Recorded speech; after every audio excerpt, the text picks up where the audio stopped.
Good morning. Good morning. Hi, Diane. Hi. Oh, there's two, there's three, there's four. Well, there's actually two very good reasons that I'm enjoying this week. One, it's only 4 days. Yeah. Tuesday, Wednesday, Thursday. And today is Thursday. So we just got one more. That's one reason. The second reason is Diane doesn't have a microphone this week. I know that going in. Now she's storing up. I hope it's not like what David Allen Cole said. You remember David Allen Cole said he was storing up? Just saying. But she's storing it up. Oh, next week, if she has a microphone, it's gonna be chat, chat, chat, chat, chat, chat, chat, chat, chat, chat. But I can do all that this week. Hold on. I have to go into the vault. I have a vault, a locking vault, where I keep my Trump watch. My Trump watch. So you hang on there. I am your host, BKP. You're watching BKP Politics on voiceofruralamerica.com. Somebody call. Now, I'm only saying this. I love this person. Somebody call Stacy Doran. I think that's how I pronounce her name. She's an amazing lady in Georgia. Just an amazing person. Ask her to tune in to the Georgia Hour at 10 o'clock. I'm going to answer her question. She asked me a very large question concerning the phone call I released. So she said she was floored by something, and I'm going to clear that up. All right, so I've gone into the vault. I'm your host, BKP. You're watching BKP Politics on voiceofruralamerica.com. Good morning, Diane. Now, there's some days I'm not excited to be here. Fact, some days. Some days I look at the information that's going out. I look at the false information presented by the We Hate America networks. And I say, I don't want to do this. This audience, if you're new, you'll catch on. This audience knows that I'm just going to come and I don't mail it in. Bothers me if I mail it in. And that's one of the reasons I didn't go down, because I was wanting to go to the fish house last night. I wanted to go to Marietta, Georgia, but I knew I would get home very late and I may not be able to present the program. I'm all over the map. So do me a favor, stay with me here. All right. I got to make sure that the phone don't ring, the text messages. We're going to have a little bit of fun in just a moment. We're going to get serious about a lot of stuff. Last night, number 17. Hi, Diane. Did I say hi? Knowing you can't answer. Oh. Now, this is not a slate. Someone made this graphic. I don't even remember who made the graphic and sent it to me, but it's out there on social media. And endorsed by the people, not the politicians. Down at the Fish House in Marietta last night, these candidates, I think they were expecting, someone told me, I'm just going to throw some numbers out here, they were expecting, this is for like Debbie Dooley and the people that are in here trying to get information, and I'm going to give it to you. So I think there was they expected 38 people. And if you're out there from sea to shining sea, we have on June 7th, we will have the Georgia GOP Inc. We call it Inc. for a reason. The Georgia GOP Inc. will have their elections, and we are trying to they have coined themselves the new name. I'm going to be all over the map here, Diane. You're just going to have to deal with it, all right? Give me number. This is I don't know if I have it. Maybe I didn't send it to you. If I didn't, we'll just leave it out. I think I didn't put it over. I don't think I wanted it today. But they've coined a new name and they call it, give me number 23. So the establishment, because they know they're going to lose. Now I don't say that's a prediction. I feel if the delegates show up, I feel they're going to lose. Now, the vote, the accurate vote will tell us, but they've actually coined themselves the MAGA establishment. The MAGA establishment. That's a new one. You need to get that one out to maybe Steve Bannon, and you need to get that one out there to like Tucker Carlson and people like, could you identify what MAGA establishment means? All right. Versus the newbies and the wannabes. You know what the newbies and the wannabes translates to me? It's called we the people. We the people. The MAGA establishment, we've been here. And they're not the MAGA. They just have to use that because they're very nervous. So take that down. Go back to 17. So at the Fish House last night, they expected, we're going to drain this swamp. All right. And they expected like 35, 40 people. And almost 70 in this room. 70 in this room down in Cobb County. Sally wasn't there. Anyhow. So take that down. Now, fake Jake Tapper. I got to give this one to Laura Loomer. We got to go right out of the box. Now, I am very upset. I've said to you over and over, I want to start seeing the crimes, the actual crimes against this country. What actually happened. And the list is so long, right? From the Russia delusion, Trump's first administration. Let's not forget, we don't need to take the time to go down memory road, but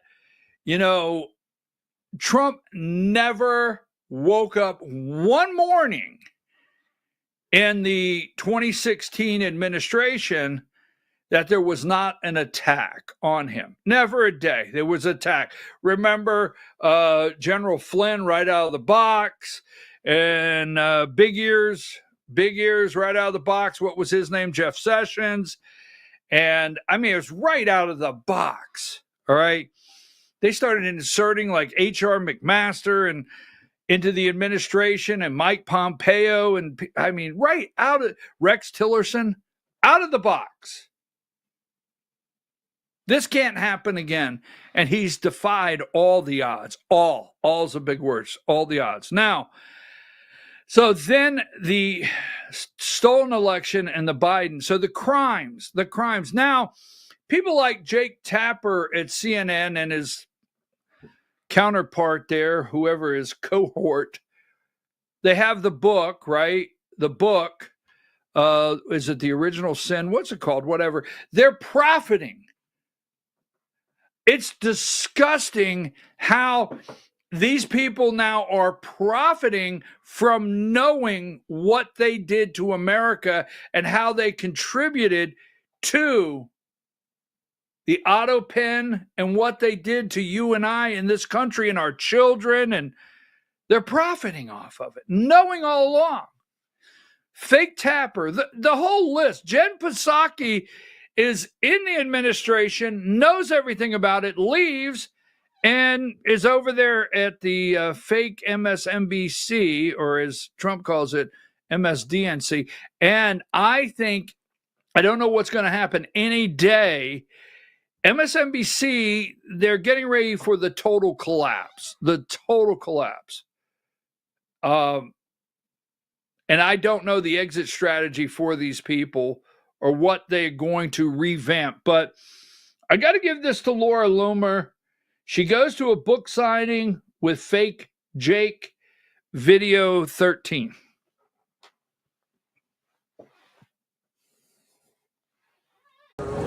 Have some courage for once. Apologize for all of your fake news at CNN that has led to this attempted assassination of President Trump, Jake. Shameful behavior from CNN. You guys have blood on your hands. You have blood on your hands, Jake. When are you going to apologize to the American people for lying about President Trump for years? When are you going to call out Joe Biden for saying that it's time to put President Trump in a bullseye? Come on, you're always talking so much shit. You're always talking so much smack. I just like that one. Okay.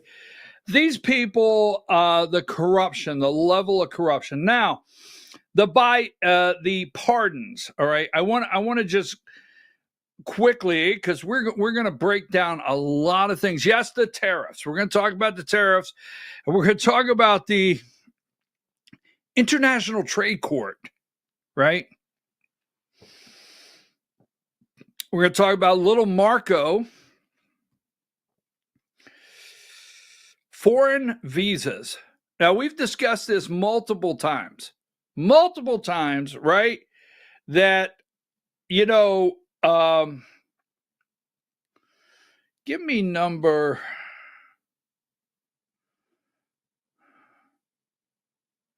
Where's it at? I know I had one here. I might have put it in the wrong day. I was moving quite rapidly this morning. I thought I had a little Marco, but I don't. We've got what do we have? We have Trump, little Marco. I'm going to want this one in a minute. Hang tight here, folks. Hang tight. I got a plan. I just really thought I cropped one out. Well, there it is. Give me number 54. It's about time.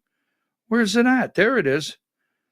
All right. So foreign visas. We've talked about this. We will discuss it later in the program in a little more depth. I am so tired of their constitutional rights that they feel they have when it comes to privileges. You and I have constitutional rights. And then in this country, there's privileges. And we allow you the privilege. And a privilege means we can remove that at any time. We can dissolve that at any time. States can dissolve it at any time. They can put different criteria for a privilege, but a privilege is totally different. You don't have the right to come to this country and go to school in any of our, higher learning institutions. You don't. So anyhow, take that down. Now, number 69, we're going to talk about this a little later in the program also, right?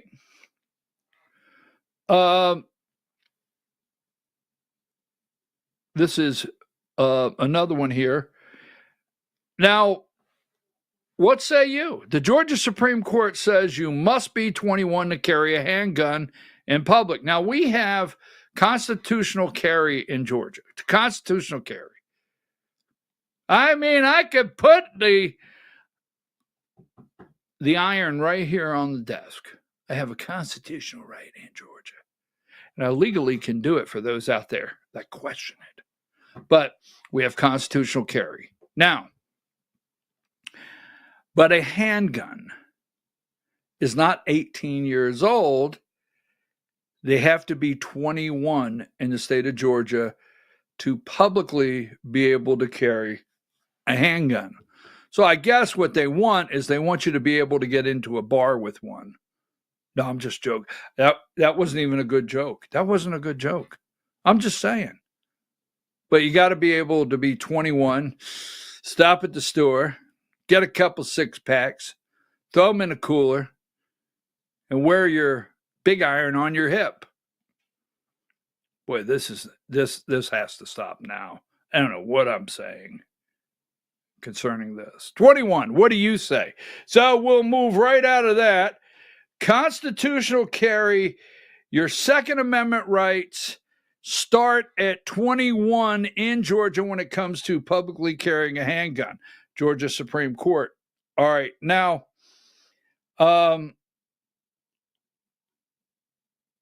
so before we go to break, I am seeing all this. I don't know these people. Do you know these people? I don't know them. I mean, I think some of the pardons are change the subject. Why are we doing pardons now? Maybe it's a change the subject.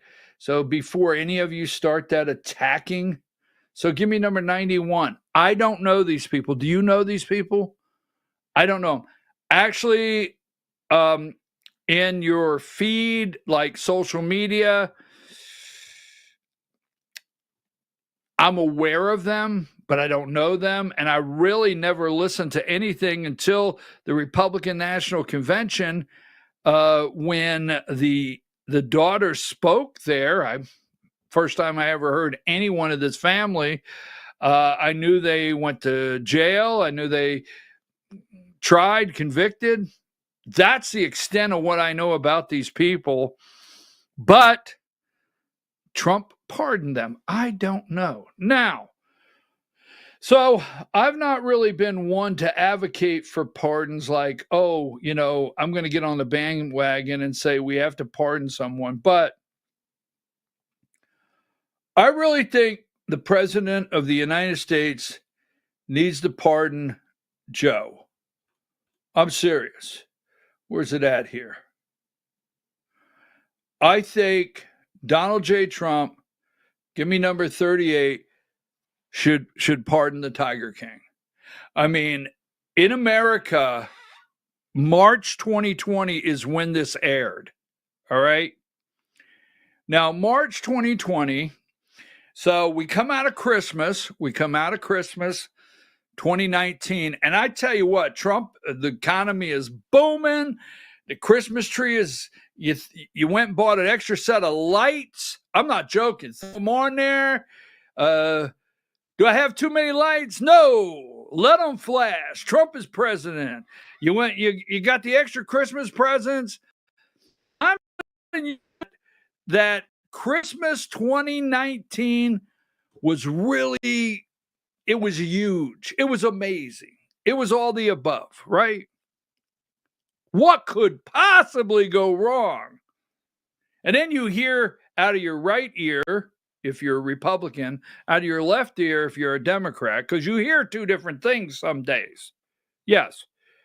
Some days you hear, very seldom do people do both of them. Anyhow. So we heard about this ship that docked out in Vancouver or wherever, right? And we had to quarantine. We heard there was someone sick somewhere. Someone sick. Did you hear someone sick? Yes, 3 people. Ooh. Hang tight. This could be a pandemic.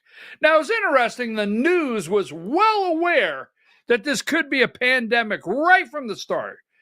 I mean, not a stomach virus, not something but right from the start. This could be a isolated incident, or it could be a worldwide pandemic. How do you know? Well, 3 people have tested positive. For what? So anyhow, then all of a sudden the ship docks. Well, we hear there's 3 people out there. We're going to quarantine the ship. They got to wait 14 days. See who dies. Don't let them off. Oh my God, they're coming down the plank now. They could enter the country. So we had everything staged. Every single thing was staged, right? We're trying to do the ho, ho, ho, Santa Claus, wrapping the presents. Happy New Year. Happy New Year, 2020. Got the crazy glasses. Trump's president. 1.8% inflation. 1.8% inflation. 3.2% interest rates on mortgages. I mean, what could go wrong? So we get these people on the ship. We're gonna hold them there. Then they walk the plank. Oh my God! They brought it ashore. So then it jumped across the nation, right? So we went through all that. Then all of a sudden January comes, right? And we're like, okay, what the hell happened? Seems like just 3 weeks ago. Then all of a sudden we were told that if we go to the grocery store on cardboard boxes, we had all these important people on TV that would not lie to you or cover anything up, like Jake Tapper and many. It lives. And they got Dr. Van Gupta. They brought in the Van Gupta. Yes, we are finding it may be alive on your cereal box in aisle 7 for 6 days. Then what we understand is it comes to your house in the little plastic and it transfers to your countertop. And then if you touch it, next thing you know, holy mackerel, could this be true? Could I hit it with a little fantastic? No. We know nothing about this creature. What? Oh my God. The world's flipped upside down. Now there's people dying over here. There's ventilators over here. We shut down a car manufacturer, build a ventilator, right? Don't go out of the house. Run to the window. Woo! I see virus right out there to the left. Boom. We identify people. Went to the grocery store. There was arrows at the grocery store, right? Arrows. Walk this way. And then you went down the wrong aisle, the wrong way, a one-way street backward, and you got the lady down there with the buggy that looked at you and said, "How dare you? You do know the virus goes this way." What? The crazy. Now think about it. Then we got people like this, right? Give me the, I had it here a minute ago. Where is it? Give me the video 10. Our fellow Americans. Right now, the COVID-19 vaccines are available to millions of Americans. And soon, they will be available to everyone. The science is clear. These vaccines will protect you and those you love from this dangerous and deadly disease. They could save your life. So we urge you to get vaccinated when it's available to you. That's the first step to ending the pandemic and moving our country forward. It's up to you. Well, they were great examples. They separated by 6 feet. And George W. said the science is clear. Well, the science is so clear that the HHS, CDC, whatever, removed the vaccine for pregnant women and healthy children this past week off the vaccine schedule, because it was never a vaccine, by the way. It was a shot. But they wouldn't lie to you. Why, Bill Clinton and over here, Barack Obama and George W., and they were giving you the example of the 6 feet. Remember when you got a little too close to someone in the grocery line? How dare you? Stand back now. I can feel your breath on my neck. Remember that, right? I mean, you can't make any of this up. So we're sitting here. We don't know what the hell's happening. Excuse my language. We don't know if the sky's going to collapse. And then Netflix on March 20th. Now, see, January, February. We don't know. Then we're told, stay in 2 weeks. 2 weeks, right? 2 weeks. We're going to flatten the curve in 2 weeks. Now, I do not blame Donald J. Trump, period. But he's getting information from the should be federal inmate number so-and-so, Fauci, and he's getting information from should be federal inmate so-and-so, Dr. Bricks, and he's getting all this information. He's coming out and they're saying 2 weeks to flatten a curve. We'll never forget. But then in March, we're sitting here. We got nothing to do. And Joe Exotic comes into our life. He gets us through the pandemic. We're shut in. What are we going to do? Let's watch the Tiger King. And we all know Carol Baskin did it. We all know that. Why? Because of COVID. Why? Because of Netflix. Why? Because of Joe. So I don't know if I was convincing or not, Donald J. Trump. But pardon Joe. It's the least you can do. I mean, you got murderers walking free. Anthony Fauci. The list goes on. Pardon Joe. I'm just saying. That's what's. Remember, it's 2 weeks. 2 weeks, flatten the curve. 2 weeks, everything. Now, this is just me having some fun. Take that down. I promise you. So yesterday, he was asked a question about Vladimir Putin. Give me video 15.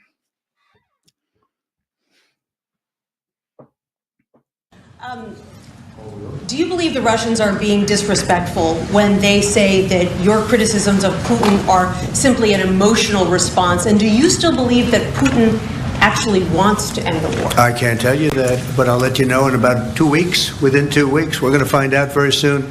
We're going to find out whether or not he's tapping us along or not. And if he is, we'll respond a little bit differently, but it'll take about a week and a half, 2 weeks. We have Mr. Witkoff is here, is doing a phenomenal job, is dealing with them very strongly right now. They seem to want to do something, but until the document is signed, I can't tell you.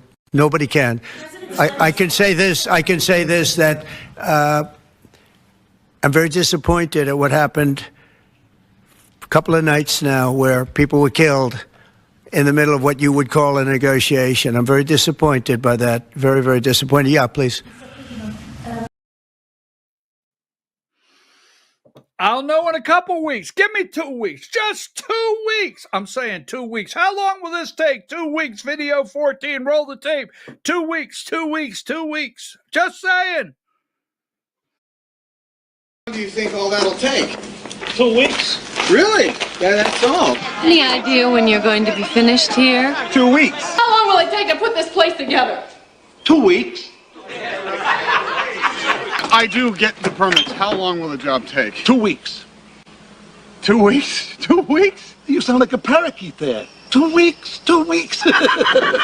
Well, 2 weeks. It's amazing. Amazing nothing. It'll be a regular miracle.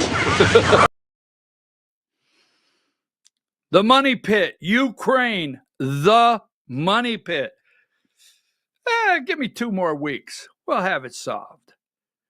Take a break.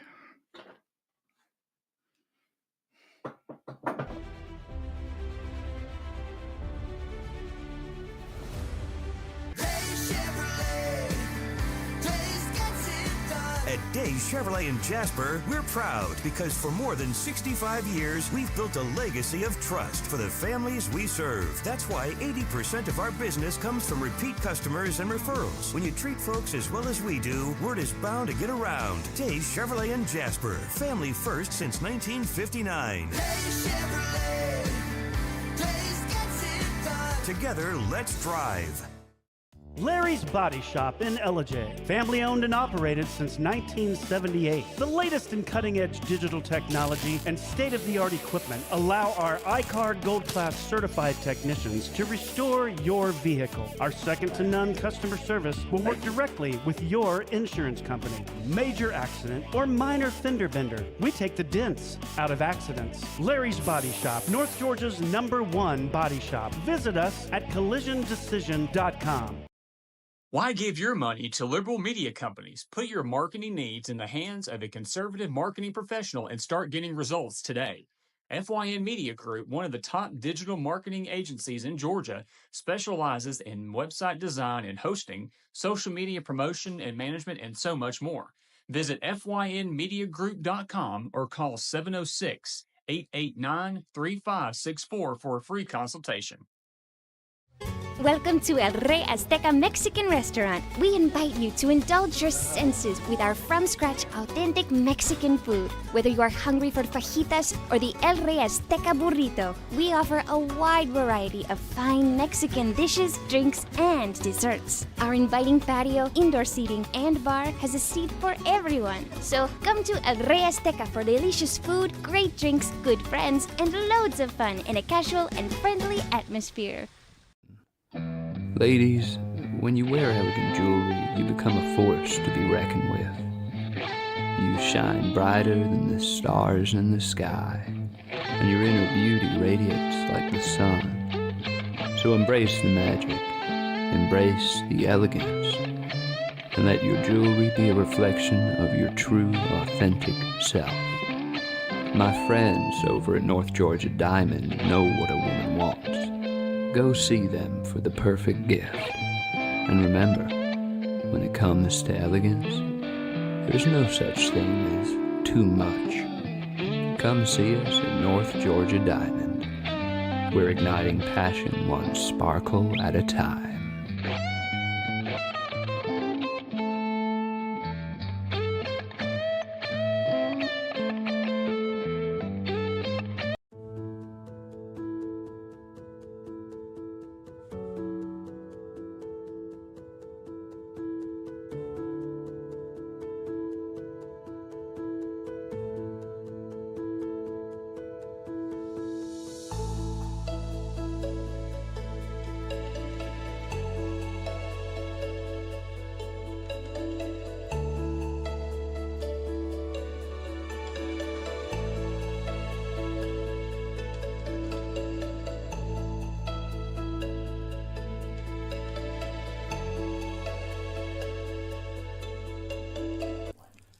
In 1981, Reed Nicholson began selling tires out of an old barn in Mineral Bluff. Little did he know that he had just laid the groundwork for the most trusted names in automotive services in the Blue Ridge area. In 1997, Nicholson Tire Center became what it is today, holding the same values of faith, family, and great customer service. 2 locations to serve you, and the Blue Ridge location is currently expanding to offer fast service and the largest U-Haul provider in Georgia. Nicholson Tire Center, Blue Ridge, and Mineral Bluff. This is a special report. Knowing how to invest your money is harder than ever before. Dealing with stock market volatility, record debt, and terrorist attacks requires new thinking. At U.S. Asset Management, we can help you see the world more clearly so that you can move beyond the chaos and invest with confidence. Call us, visit us online, or drop by our office. U.S. Asset Management, helping you make better decisions with your money. Mesquite Grill, now offering online ordering for your convenience. Check out our new website at mesquitegrillbr.com. That's mesquitegrillbr.com. The great food and service you have come to expect, ready for you when you arrive. Open 7 days a week with a fully stocked bar and friendly service. Bring your furry friends with you and dine on our pet-friendly patio. Also, check out our catering options and let us prepare delicious food for your next event.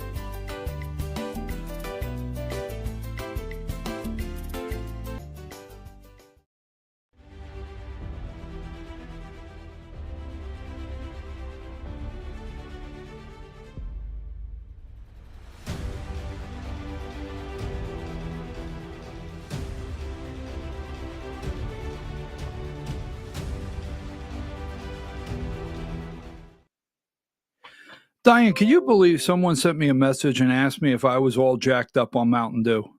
Can you believe that? I'm not. I'm not all jacked up on Mountain Dew. I see things and I just think to myself, oh my God, you corrupt people. I can't stand political careers. I'm your host, BKP. You're watching BKP Politics on voiceofruralamerica.com. Good morning, Diane. At 10 o'clock, we will have the Georgia Hour. The Georgia Hour, 10 o'clock. Wow. At 10 o'clock, we're going to clarify. Now, someone called an individual the other day and said, I can't make up my mind in this election coming June 7th in Georgia for the Georgia GOP state officers. I can't make up my mind. So the person said, look, go check out, go check out BKP, the Georgia Hour, and see if that's helpful. So the individual called the other person back, let me get this straight, and said, you know what? He's in the tank. He's in the tank. I watched him. He's in the tank. And the answer to that is true. It's called the truth tank. I am swimming right around in the truth tank. You got it. I am in the tank. 10 o'clock, the Georgia Hour. Now, let's see what we have here. So we talked about the level of corruption. This one is a great one. Now, trade. So everybody relax. Tariffs. Now, we're experiencing what is being called a judicial coup. A judicial coup. All right. And they're trying to stop Trump at every turn. So the tariffs. You and I know the facts of Bill Clinton put China into 105. And it's now. I'm struggling. I don't want to say now or never. I can't stand that because it's like, oh no. It's now or never. But it's now that we must take action against China, our sovereignty. I get tired of hearing our deep state corporate corrupt media tell you that Canada is a sovereign country. Now, the North American Free Trade Union, I'm not in that. I have borders, okay? So I'm not an advanced thinker like some of you. I don't want to go back. I like my phone. I like boom. I like that. Telling somebody I'm on my way, call me, boom. All right. I like that. So I don't want to go back, but I want to go back. And what I mean by that is, I like the 70s. Now I understand. I don't want to, go, how do I get out of this mess? But it's now that we have to decide if we're going to be a sovereign country. I do not want Canada to be the 51st state. I'm not for sure on all the details with Greenland, so I don't discuss that one. I haven't had time to do the research on Greenland. Don't know if it's a benefit. I do know in my life, there's Hawaii. In my life, there's, Alaska. So I don't think any of us would give back Hawaii. I don't think any of us, obviously, with the treasure that is in Alaska would say, oh, Alaska should not be part of the United States. So I'm not close-minded, but I'm not a forward thinker like some of you that want to be Canada, Mexico, and a worldwide citizen. That's not me. Now, moving right along, as somebody said yesterday, BKP, it takes you too long to get to the point, and you are correct. But I'm tired of hearing them talk about Canada being a sovereign nation while China is just infiltrated our universities, our trade, the whole world, everything. And we are supposed to be okay with it. And when we're not, the courts say we're okay with it. I mean, it has to be shut down. Now, you hear a lot about habeas corpus, and we'll talk about that later at a different time. That one could really get me to stick. But the World Trade Organization, we don't win there. Bill Clinton allowed China into the World Trade Organization, right? They were not part of it. But they come on in. And this is the Clinton, Obama, George W., this whole era. It's China coming in. We do not win. China says if you have a problem with trade, the World Trade Organization, you're supposed to take us to the World Trade Organization. File a complaint on us. Go ahead, file a complaint.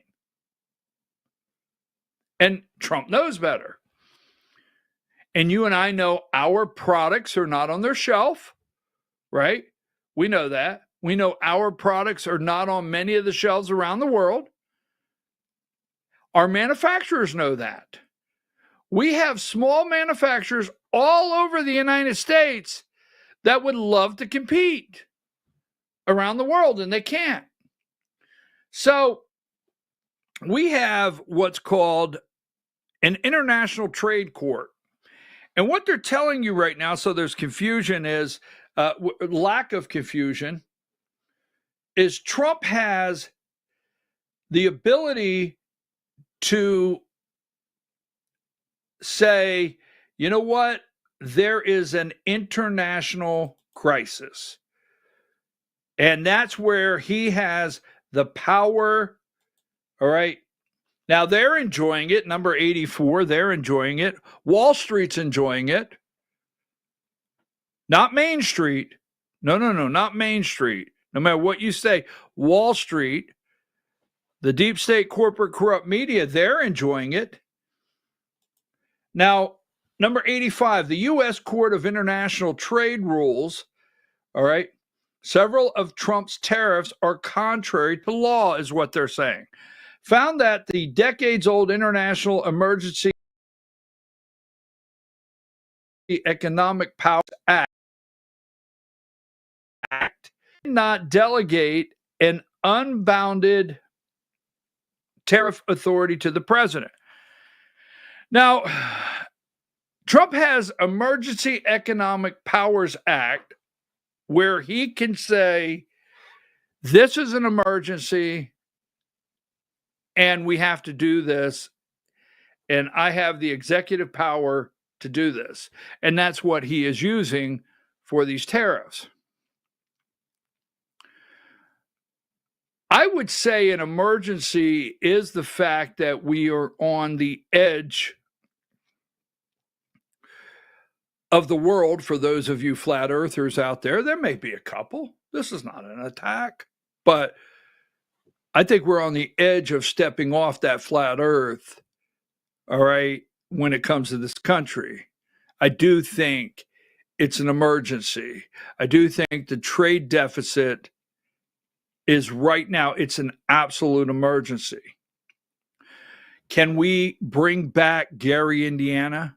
No, I don't think so. Can we bring back Flint, Michigan, the suburbs of Detroit, as it was in the 50s, 60s, right before the 70s hit? I don't think so. Can we bring back Bethlehem Steel down there on the river, the Lehigh River? No, I don't think so. The Monongahela, I just wanted to be able to say that. That's the Monongahela, right? The Allegheny and the Ohio. That creates Pittsburgh, right? The point where they all come together. That's where the Ohio starts. Anyhow, I don't know why I threw that in there, but are we going to be able to bring Carnegie Steel back, U.S. Steel? No, I don't think so. So that being said, okay, there is an emergency in this country, and it ties together with the trade deficit. It ties together with Gary, Indiana now being not the powerhouse of manufacturing with families, productive community years ago, drugs, crime. It's all over this country, all over this country. You go on one side of town, the factory with all the windows broke out of it, the empty buildings, and the other side of town, you try to go in a gas station and the junkies, we call them the junkies, people with the needle sticking out of their arm, whatever. It's an emergency. Now, I went down a road I didn't want to go, but it is absolutely, we're going to talk about politics in just a minute, but it's absolutely, let me say, I want that one in a minute. Now, the tariffs, give me video, watch this, all right, because the court has shut down most of the tariffs, not all of them, not all. You still have cars. There's some things like steel and aluminum. There's some things that he still has the tariffs on, and we are going to appeal this. But what I want you to see in this video, the best part of this entire video, is the best part is Judge Janine's face, because Judge Janine knows President Trump. All right. She knows, like, oh, I can't believe you just said that. Ooh, this is going to be bad. Watch, listen to Trump's answer. They're calling them the taco tariffs. But watch Judge Janine's face in this video, video 1. Wall Street analysts have coined a new term called the taco trade. They're saying Trump always chickens out on your tariff threats, and that's why markets are higher this week. What's your response to that? I kick out? Chicken out. Oh, and then I chicken out. I've never heard that. You mean because I reduced China from 145% that I set down to 100 and then down to another number? And I said you have to open up your whole country, and because I gave the European Union a 50% tax tariff, and they called up and they said, please, let's meet right now. Please, let's meet right now. And I said, okay, I'll give you till July 9. I actually asked them, I said, what's the date? Because they weren't willing to meet. And after I did what I did, they said, we'll meet anytime you want. And we have an end date of July 9th. You call that chickening out? So he didn't love. Well, first of all, Judge Janine had to look off 2 or 3 times because she was wondering, like, when does he throw this person out? When does he just lose it?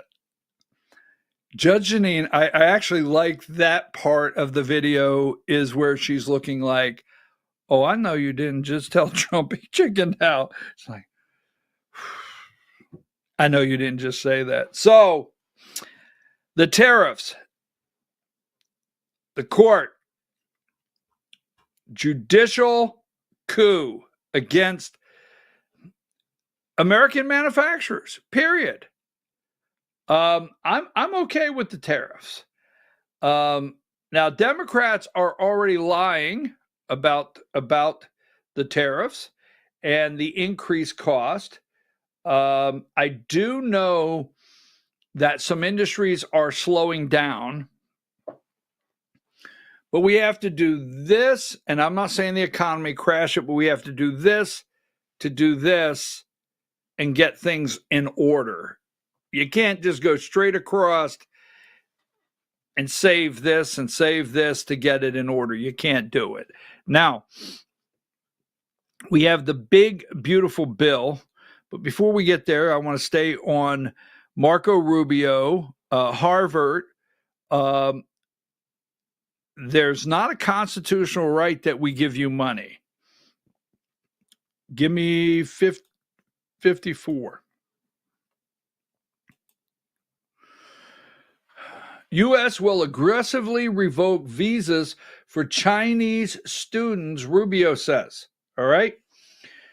And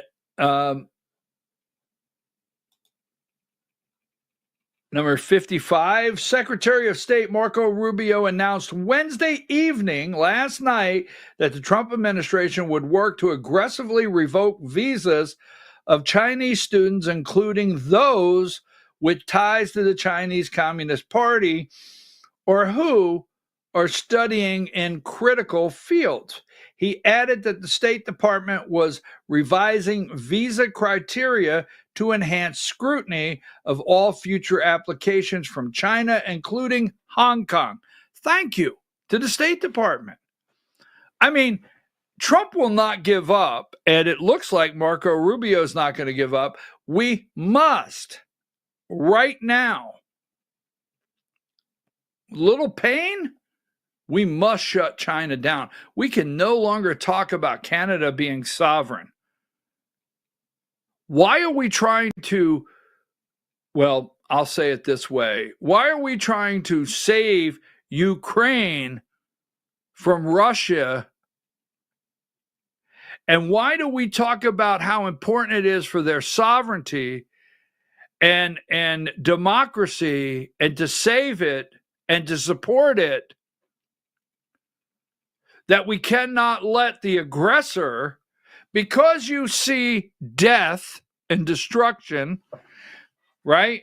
because you see that, Putin is a killer and an aggressor, and according to them, started a war against a sovereign country, and we must push back and not let him be the winner. That's the narrative, right?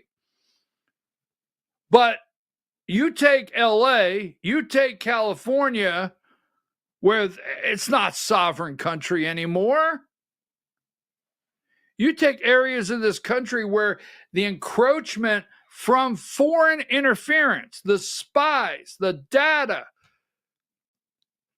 Well, now, wait a minute. You don't have drone strikes, and you don't have hospitals being bombed, and you don't have, schools being bombed. And, you just cannot put the two in the same place. A silent killer in America that has infiltrated this country to where we're no more sovereign than Ukraine over there with tanks going through their territory. I don't know if you can put that together. That's how my brain spins. You got to stop China right now. Our meat processing, they're here, right? So anyhow, he added that the State Department was revising visa criteria to enhance scrutiny. Even Hong Kong. The move was certain to send ripples of anxiety across university campuses in the United States. Now, we don't want ripples of anxiety. We do not want these people to have anxiety attacks. No, we don't want to do that. And was likely to lead to a reprisal from China, the country of origin for the second largest group of international students in the United States. Should we say the second largest group of international students in the United States? Give me 105. Or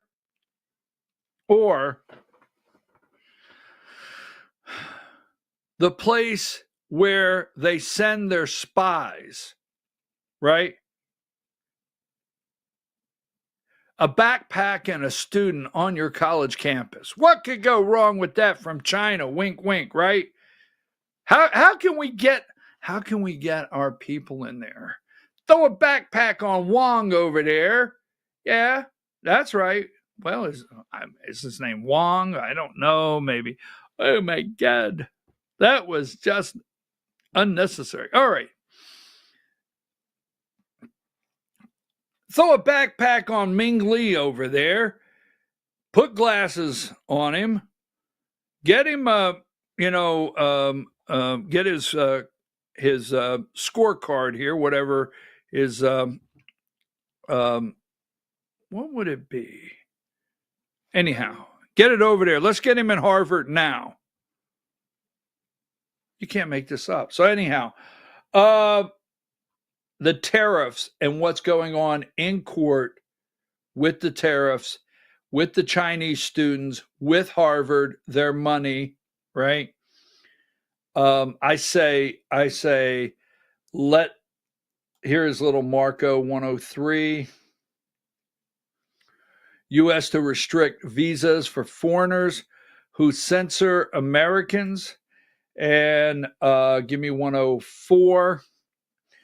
We will not tolerate encroachment upon American sovereignty, especially when such encroachments undermine the exercise of our fundamental right of free speech. And so they're upset over that. We're going to come back. Let's see if I have something else, because sometimes, give me the 51. Court strikes down international trade, tariffs on sweeping ruling. They're excited over that. Give me 50 right there. That is The Hill. I think this one is from Politico. And all right. And 56, Axios.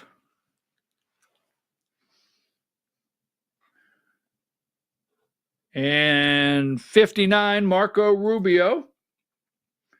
Marco Rubio says, State Department will begin revoking Chinese student visas. This is Marco Rubio's X account. The U.S. will begin revoking visas of Chinese students, including with connections right there. That is from Marco Rubio last night. And guess who wants the job of vetting these international students? 49. This is who wants the job. The White House is considering doing vetting on the social media accounts of foreign students. Sounds like a dream job for me. I would love to research foreign students all day and find an excuse to block them from coming into our country based on their radicalism. Sign me up. Well, Laura, I want the job, or I want to be part of the staff.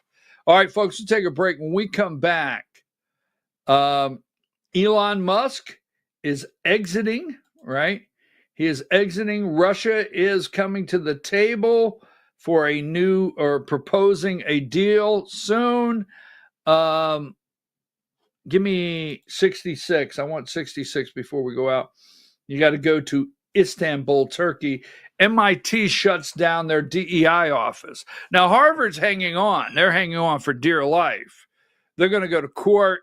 They're going to claim we have to constitutionally give them this money. MIT, those would be the smart people, right? Okay. MIT shuts down DEI office amid tensions between Trump administration and U.S. universities. Decision follows 18-month review of Institute Community and Equity Office's activities. All right. So that happened 29. That was this morning in Istanbul that this story came out. MIT is shutting down their DEI office. But Harvard's determined. We'll see what happens. All right, we're going to take a break. When we come back, I want to talk about the big, beautiful bill. Yes, the big, beautiful bill. I'm going to start there when we come back. Take a break.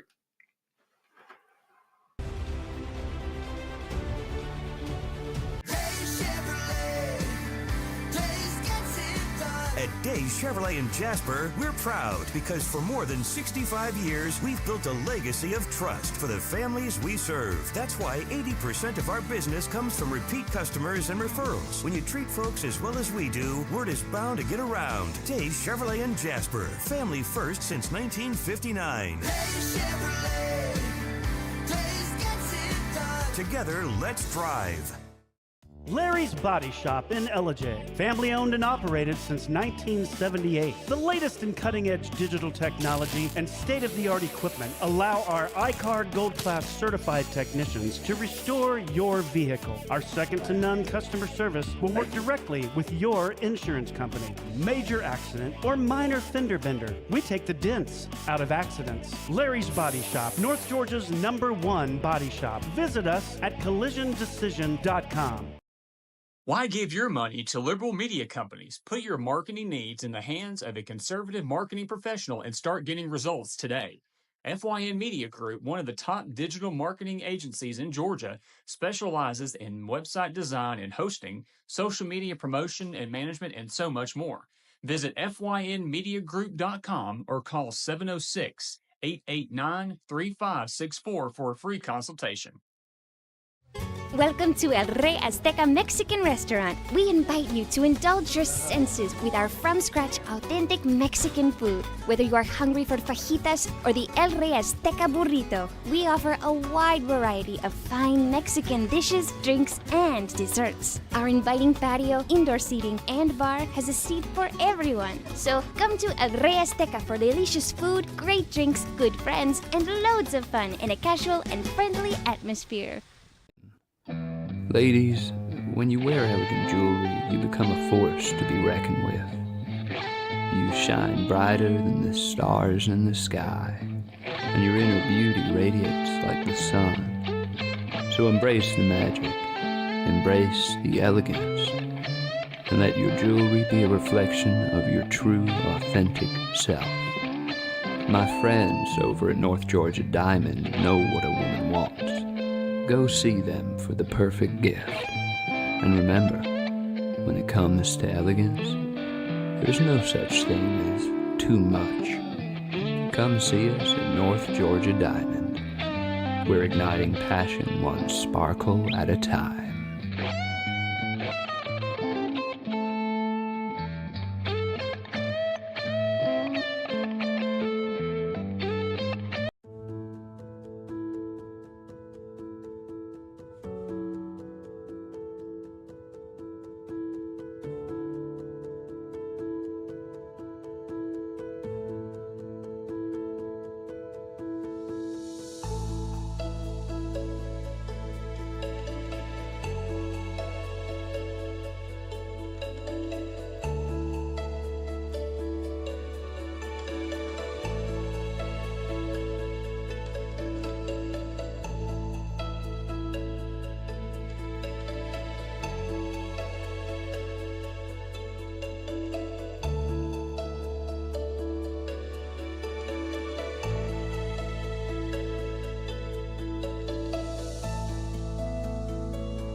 In 1981, Reed Nicholson began selling tires out of an old barn in Mineral Bluff. Little did he know that he had just laid the groundwork for the most trusted names in automotive services in the Blue Ridge area. In 1997, Nicholson Tire Center became what it is today, holding the same values of faith, family, and great customer service. 2 locations to serve you, and the Blue Ridge location is currently expanding to offer fast service and the largest U-Haul provider in Georgia. Nicholson Tire Center, Blue Ridge, and Mineral Bluff. This is a special report. Knowing how to invest your money is harder than ever before. Dealing with stock market volatility, record debt, and terrorist attacks requires new thinking. At U.S. Asset Management, we can help you see the world more clearly so that you can move beyond the chaos and invest with confidence. Call us, visit us online, or drop by our office. U.S. Asset Management, helping you make better decisions with your money. Mesquite Grill, now offering online ordering for your convenience. Check out our new website at mesquitegrillbr.com. That's mesquitegrillbr.com. The great food and service you have come to expect, ready for you when you arrive. Open 7 days a week with a fully stocked bar and friendly service. Bring your furry friends with you and dine on our pet-friendly patio. Also, check out our catering options and let us prepare delicious food for your next event.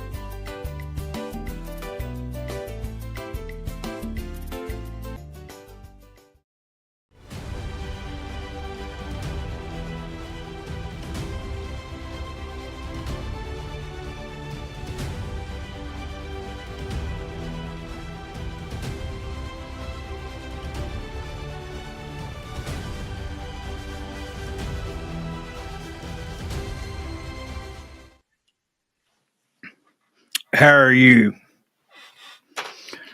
How are you? How's your mom and them? How's your mom and them? I'm your host, BKP. Sorry about that.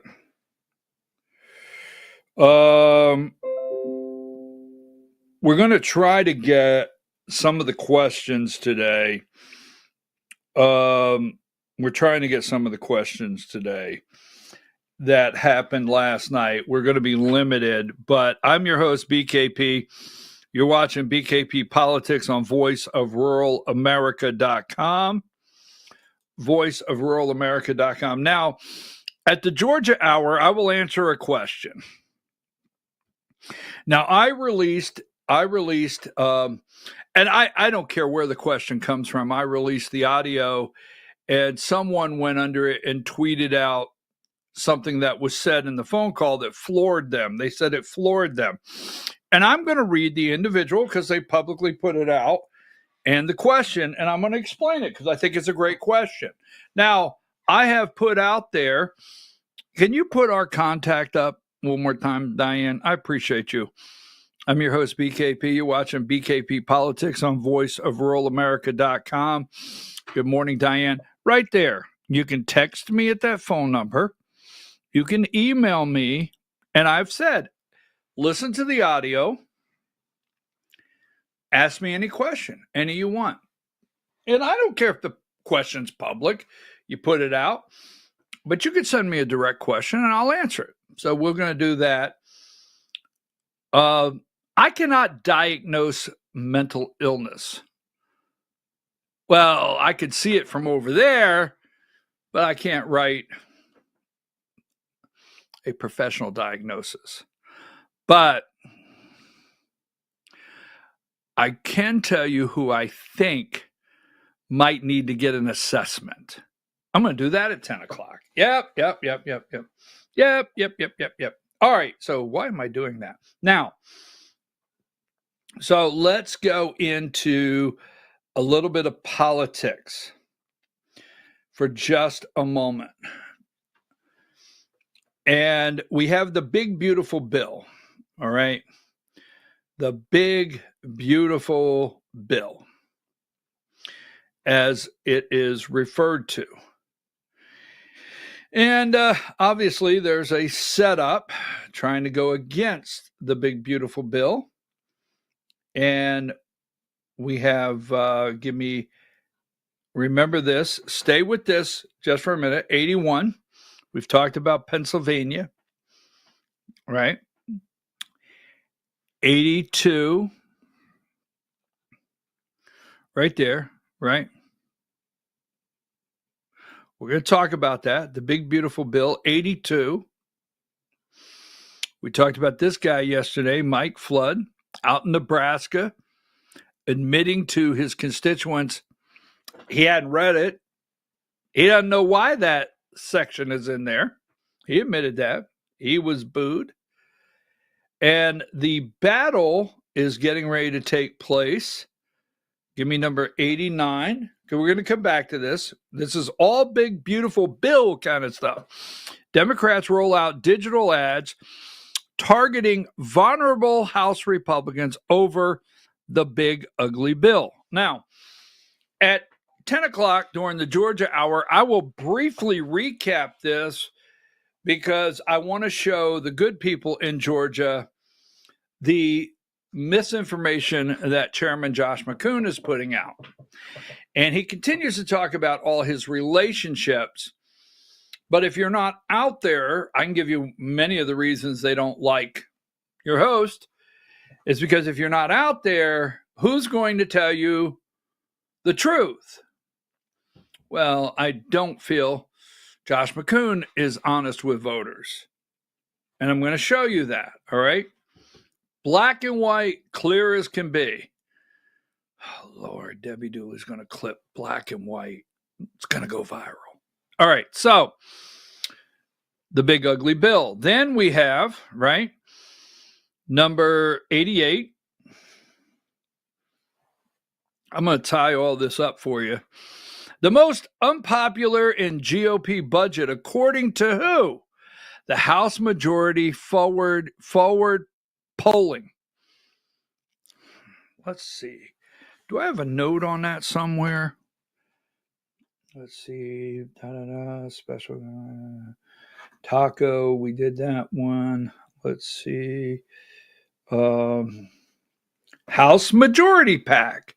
This is according to Democrats. Now, I'm going somewhere with this. Stay with me. Cuts to food assistance, cuts to Medicaid, concentration of tax cuts on top earners. So here's the narrative for the big, ugly bill. And then they're putting this out, number 87.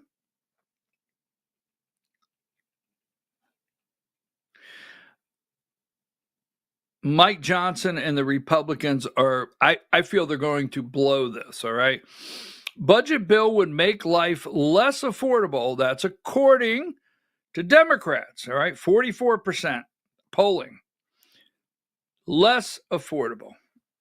Now, that being said, I have a couple more here. Before we roll, I want to go into the bag of tricks up here. The big, beautiful bill. I know it's out there somewhere. Give me number 53, right? Trump's big, beautiful bill pits Senate GOP moderates against conservatives. Now, everything about this piece of legislation is a narrative they're running, the deep state, to try to recapture the House. Every single bit of it, trying to recapture the House. The majority of the House. And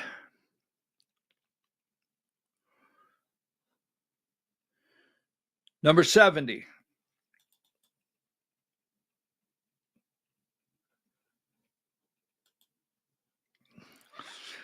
Everything's a narrative. I'm going to put it together. I'm going to show you something. All right. 5 parts of Trump's budget bill that risk being axed by Senate rules. Now, keep this in mind. Mike Johnson, they put this bill together. They've moved it over to the Senate. Trump gave the Senate green light. Do what you want with it. The Senate said you've got one side, you've got Rand Paul, you've got Ron Johnson in Wisconsin. So you got a couple of them that are budget deficit hawks that say, no, we can't explode the deficit spending any larger than it already is. So they're pushing over here. And then you got the moderate group. You got your Lisa Murkowski, Susan Collins, Mitch McConnell, you've got others. Now, here's John Thune. So what they're doing is they're over there right now. And President Trump's budget bill is about to meet the realities of the Senate, where the rules of reconciliation could help Democrats force changes to the bill. Why it matters. Senate Republicans have been quietly working to ensure Trump's budget bill gets a clean bill of health for Senate parliamentarians. Now, reconciliation. All right. Now, reconciliation is to be used one time a year in the Senate rules. All right. And that means, and I've told you this. Now, my caution here is there's a parliamentarian about to get involved. So you have Senate rules and you have House rules. The Senate rules say that a 60 vote, you bring something to the floor for debate. It takes 60 votes to close debate and move it to the full floor for a vote up and down. Those are the rules. One time a year, the Senate can, according to their rules, and now look, John Thune and them can go in there with the majority and they could scrap this rule. Who makes these rules? I thought Republicans are in charge. John Thune could do that tomorrow or this afternoon. He could scrap the rules for this bill and get her done. But according to their rules, they can only use it one time a year, meaning 50 votes up and down, 51 votes up and down to move it to the floor for a full vote. But in reconciliation, it has to be framed as a budgetary bill. It has to deal with budget items that are necessary to operate the day-to-day business of the federal government. That's one of the rules. So what they're doing now is they're taking a parliamentarian of the Senate. Yes, they have one. And they're scouring through this thing to find stuff to pull out that doesn't meet the criteria. Well, that's got nothing to do with a budgetary item, truly. That needs to come out. That's what they're doing. Now, you can research these on your own. That's what they're doing right now. Here's a couple of them, why it matters. The Senate parliamentarian. But the GOP leader, John Thune, is at the mercy of the Senate parliamentarian Elizabeth McDonough, who is the final decision maker of given provision can pass the bird bath named for the late Senator Robert Byrd. So they have this provision called the bird bath, meaning, it's got to be a clean bill to meet reconciliation rules for the parliamentarian. And where does the bird bath rule come from? The former KKK Democrat Grand Wizard or whatever he was, Robert Byrd. Oh, yeah. So here we are in 2025, right? And Republicans are standing up, and the parliamentarian is held to a rule that was created from KKK, whatever he was, with his white sheet, Senator, Democrat Robert Byrd. Now, wait a minute. Robert could play a fiddle, and he was on hee-haw. The process Senate Republicans are using only allows for the budget-related items on the bill. See? The budget-related items. That's why you watch this program. No one breaks this down like we do. We pay attention. I knew when they kept saying reconciliation for weeks. I knew it for weeks. They kept saying reconciliation. And I knew that, well, the big, beautiful bill and Mike Johnson and the floor fight and the Freedom Caucus and the hardliners, which that would be me, hardliner. I knew when all that was going on, the drama over in the House, when it passed, it would hit the reconciliation Senate wall. I told you the other day when it passed, please tell your friends the big, beautiful bill. We have not so bright. Just saying. We got people that are not really all in tune. I like a good TikTok like the others out there. I know you don't like it because China. You just talked about China and you're on TikTok. I sure am trying to watch my language for those viewers out there. But you go through TikTok and you get this one and they're wearing a MAGA hat. Man, the big beautiful bill. Boom, we got it. No, you didn't. Boom, the MAGA hat. Now, I'm not knocking MAGAs. I love my MAGAs. Don't give me no crap, okay? This is a factual show, no matter what party.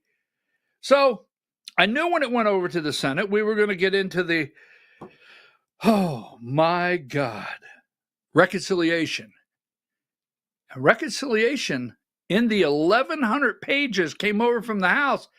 There's some things that they say, that doesn't pertain. So the process of the Senate Republicans are using only allowed for budget-related items in the bill in exchange for being able to pass with just 51 votes. You heard it here. Any policies deemed unrelated to the budget, wonder what they may be. Top Senate Dems are planning an aggressive push to strip out a wide array of policies. Now, here's the top 5, okay? You got to go study this. Do your own research. And I'm going to go through these rapidly looking at time because we have a George hour at 10 o'clock, and I've got to do Elon Musk, and I got to do Ukraine. There's other things we have to do. The REINS Act, number 1. Give me this, number 71. The REINS Act would significantly boost congressional authority to review and stop federal regulations. Republicans are expecting a fight to convince the parliamentarian that it is budget related. Wink, wink. Gender affirming care. Well.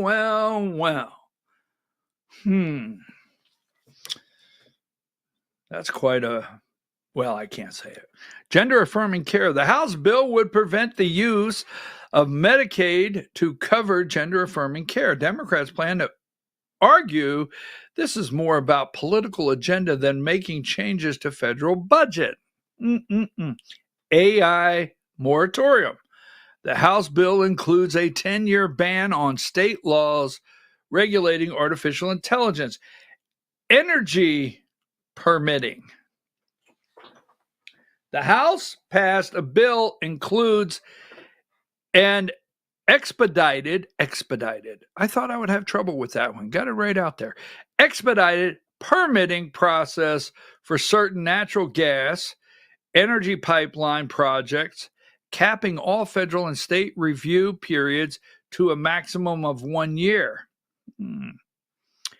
Immigration fees. Democrats may also try to push back on the bill's major fees for asylum seekers, arguing it is more about deterring than a genuine revenue raiser. Now,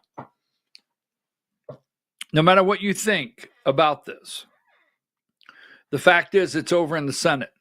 The fact is reconciliation and a parliamentarian, which is following a rule from a Democrat years ago. Robert Byrd, this is years ago. How long did he die? Years ago. A Democrat, former KKK. We're following the rule. John Thune could push back. Mike Johnson could push back. And they're leaving President Trump hanging out there. So we're going to go there. Now, before we end, all right, there is two things I want to show you before we leave and go on a break.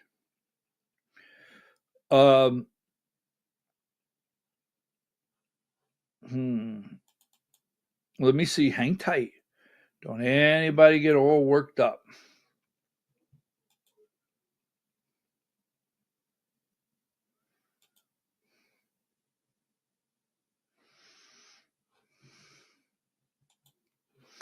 All right.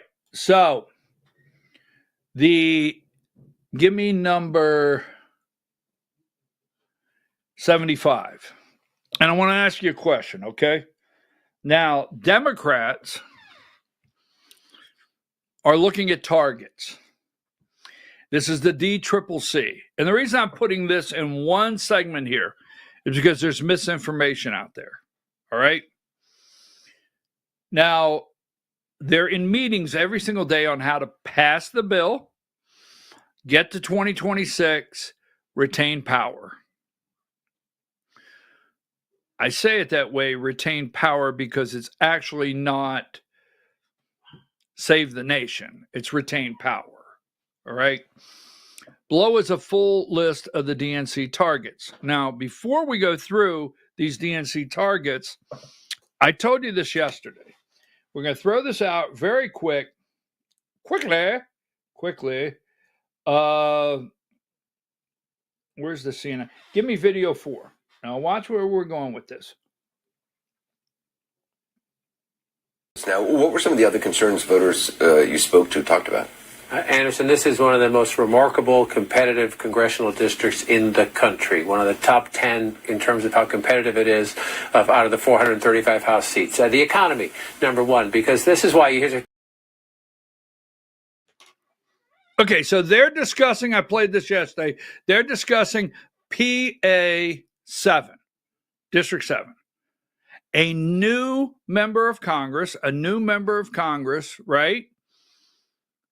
That a Republican, Trump was on the ballot. Now, I'm going to wrap this up. Let's go with this. You do not like when Joe Scarborough is your voice of reason. So pay attention to that. Video 5, putting it all in the box for you.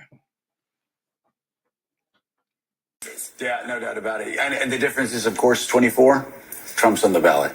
Right. And what we found time and again, what Republicans have found time and again, when Trump is on the ballot, they do better. When Trump is not on the ballot, they do worse. And Trump's not going to be on the ballot again. Yeah, some enthusiasm for the midterms. Trump on the ballot wins Pennsylvania. Trump on the ballot, right, McCormick wins Senate, overcomes Bob Casey Jr. That's powerful. We don't have time to go into how large that win is for Dave McCormick over Bob Casey Jr. in Pennsylvania. Trump on the ballot, they win. Trump on the ballot, they hang on to House Seat 10. Trump on the ballot in Pennsylvania, they flip District 8 from Democrat to Republican. Trump on the ballot in Pennsylvania, they flip House Seat 7 in Pennsylvania from Democrat to Republican. You just watch CNN. They're talking about District 7. Now, listen to District 8, video 2.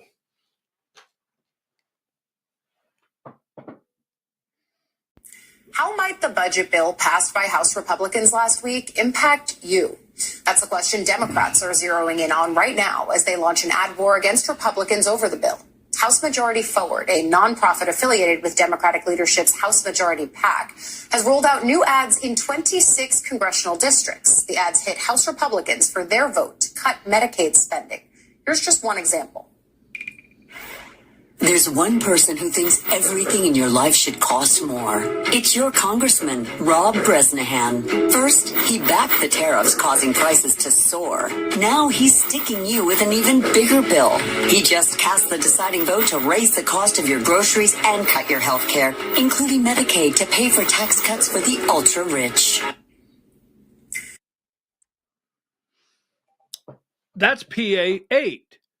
They've launched this in 26 congressional districts. Now, I know what you're about to say. Yeah, well, BKP, when you bring us something from CNN and you bring us something from MSNBC, you know, we know they lie.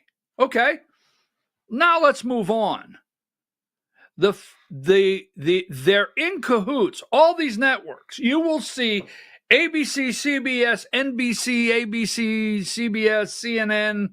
You'll see every network, and Fox will play a role. They'll play a role in it. Watch, okay? Now, you take the House flips to Democrat, Trump's in the White House, we have to run a Republican in 2028. Well, there's some 24-hour news coverage that can keep them in business, right? Now, we don't want things to slow down. We never want all these anchors and all these big corporate corrupt media people that are on the edge of collapsing any minute to come in and say, what do we have? Well, it's slow out there today. Man, do we have, it's slow. Yes. Trump's in there. Things are going well. Republicans won the House back. They got control of the Senate. Looks like they could win in 2028. Do you guys have the squirrel water skiing video we can run? But no. If we, the deep state corporate corrupt mockingbird media, CIA, CBS, if we can flip this house, why, we could create a whole new, just a treasure chest of more stuff. Just wait till they start hearings. Wow, Democrats start hearings. Republicans are not having any, right? They're not sending out any subpoenas.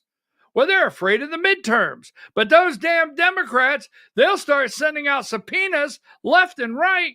There'll be hearings. Why, my God, we are saved. Our 24-hour national lying, corrupt networks. Get a new tie. You earned it. You can't make this stuff up. So, give me video 3, and we're going to move out of here. Give me video 3.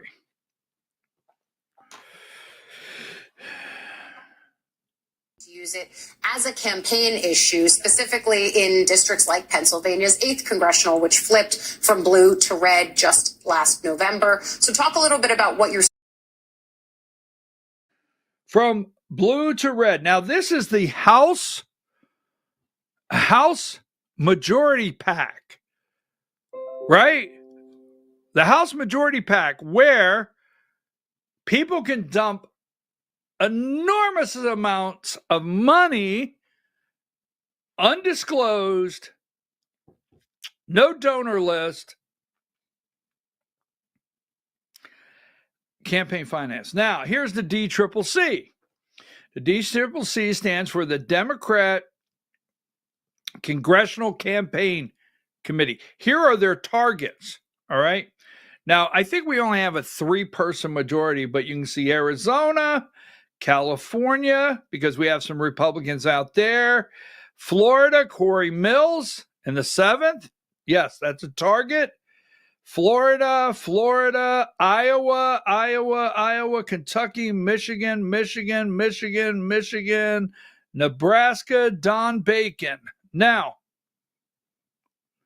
give me 76. Nebraska, Don Bacon, New Jersey, New York, Mike Lauer, Ohio, Pennsylvania, 1st District. Pennsylvania, 7, okay? Pennsylvania, 8, and Pennsylvania, 10, Scott Perry. Those are definitely in the possible flip category in Pennsylvania. We got some battles there. Tennessee, Texas, Virginia, Wisconsin, and Wisconsin. Now, at the current time, Georgia has 9 Republican representatives, and the lines have been drawn aggressively to where those 9 are not challenged, which leaves 5 Democrats, and they're not challenged. So the 9 are safe except for District 1. And that will get on the radar. Mark this date down when 1 gets on the radar of the DCCC or super PACs out there. We'll explain later. Now, here's where Josh McCoon, the chairman of the Georgia Republican Party, continues to mislead people. Number 73, this is the National Republican Congressional Committee, all right?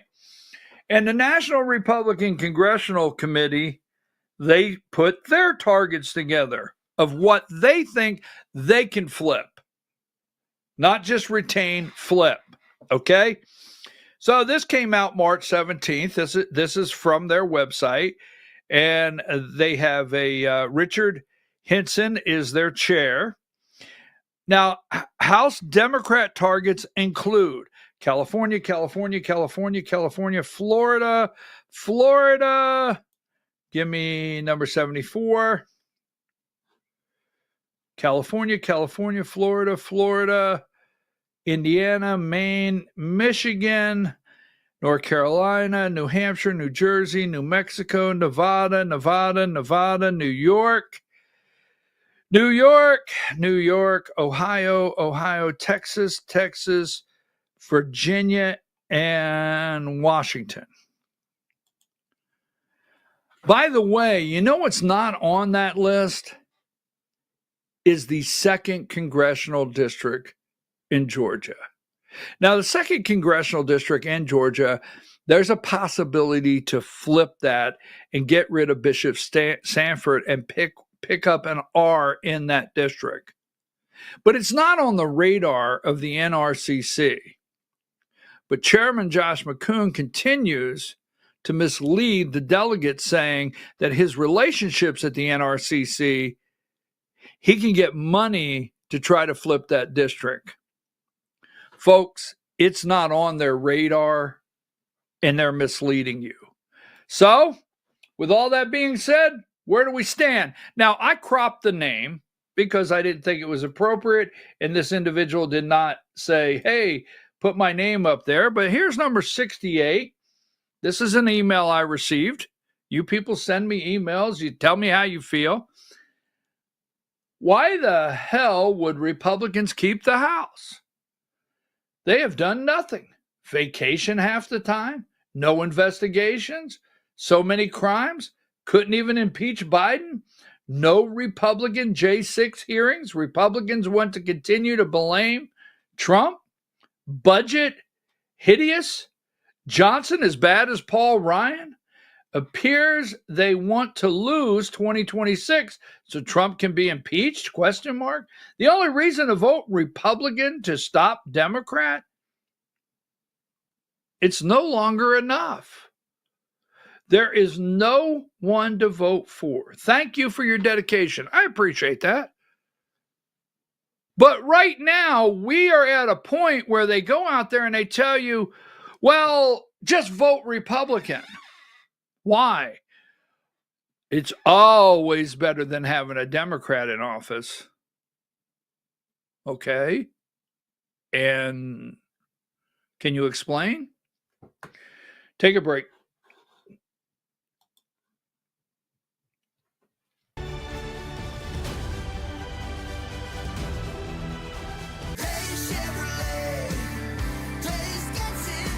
Massive truck discounts are back at Days Chevrolet in Jasper. Up to $12,500 off Silverado 1500s. Up to $9,000 off Silverado 2500s. Don't wait for Memorial Day. Get them before they're gone. $12,500 off Silverado 1500s. $9,000 off Silverado 2500s at Days Chevrolet in Jasper. Together, let's drive. Larry's Body Shop in Ellijay. Family owned and operated since 1978. The latest in cutting-edge digital technology and state-of-the-art equipment allow our iCard Gold Class certified technicians to restore your vehicle. Our second-to-none customer service will work directly with your insurance company. Major accident or minor fender bender, we take the dents out of accidents. Larry's Body Shop, North Georgia's #1 body shop. Visit us at collisiondecision.com. Why give your money to liberal media companies? Put your marketing needs in the hands of a conservative marketing professional and start getting results today. FYN Media Group, one of the top digital marketing agencies in Georgia, specializes in website design and hosting, social media promotion and management, and so much more. Visit FYNmediagroup.com or call 706-889-3564 for a free consultation.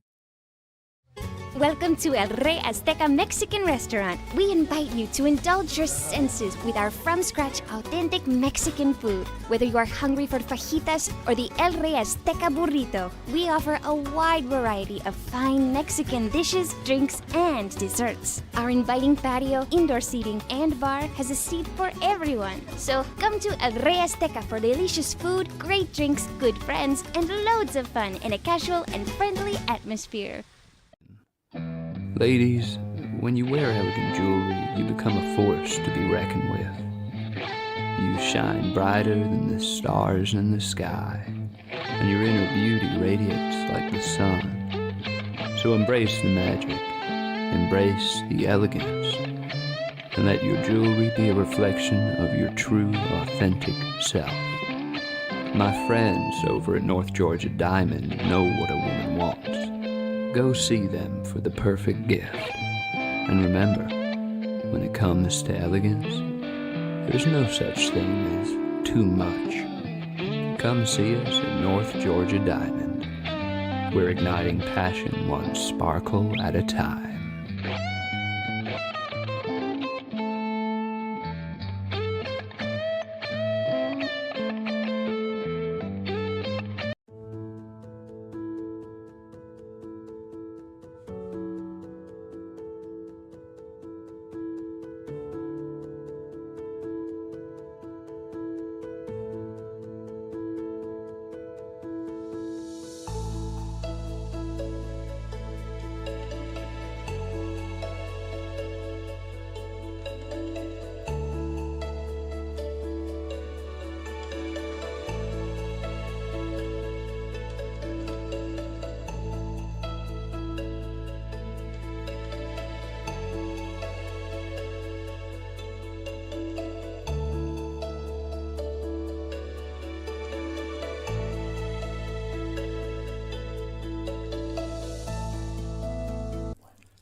In 1981, Reed Nicholson began selling tires out of an old barn in Mineral Bluff. Little did he know that he had just laid the groundwork for the most trusted names in automotive services in the Blue Ridge area. In 1997, Nicholson Tire Center became what it is today, holding the same values of faith, family, and great customer service. 2 locations to serve you, and the Blue Ridge location is currently expanding to offer fast service and the largest U-Haul provider in Georgia. Nicholson Tire Center, Blue Ridge, and Mineral Bluff. This is a special report. Knowing how to invest your money is harder than ever before. Dealing with stock market volatility, record debt, and terrorist attacks requires new thinking. At U.S. Asset Management, we can help you see the world more clearly so that you can move beyond the chaos and invest with confidence. Call us, visit us online, or drop by our office.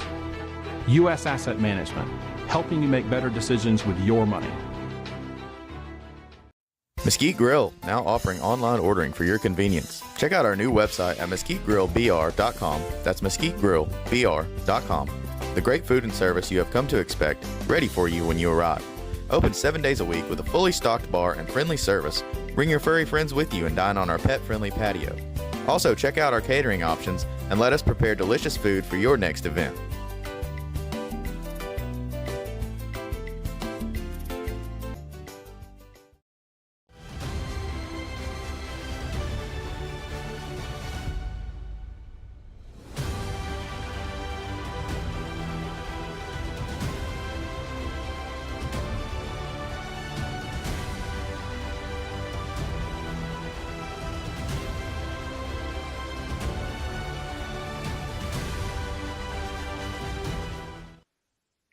All right, folks, we're back. I'm your host, BKP. You're watching BKP Politics on voiceofruralamerica.com.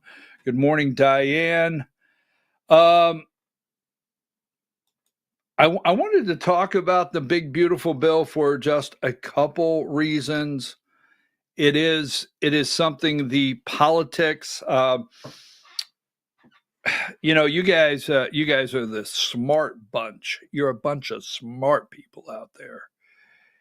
But as I go through, whether, there's a graphic on Facebook, X, go through there, there are some people doing some great work, talking about Epstein, talking about other things. I'll give you one or two really quick. I want to bring up someone doing some good work. Me, I think I'm better at focusing on politics. And when I keep seeing the big, beautiful bill passed, I just think to myself, I've got to, all right, I've got to highlight what that actually means. Now, in Georgia, we're going to give you a couple things this morning at 10 o'clock. So at 10 o'clock, we're going to rapidly go through the Georgia Hour. We have a lot to go through. Diane, myself, and you out there, we've been doing a really good job focusing on getting out information. I just want to throw this out there real quickly.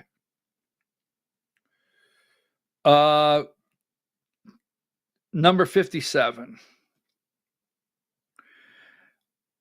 This is something that you just don't see out there. HHS cancels Moderna's $590 million bird flu vaccine award. So go look at that when you get a minute. This is another one that they continue to lie about. Number 58, Elon Musk. Now, he's the world's richest guy. He never went hungry one day. He never, it did not ruin his life in any way whatsoever.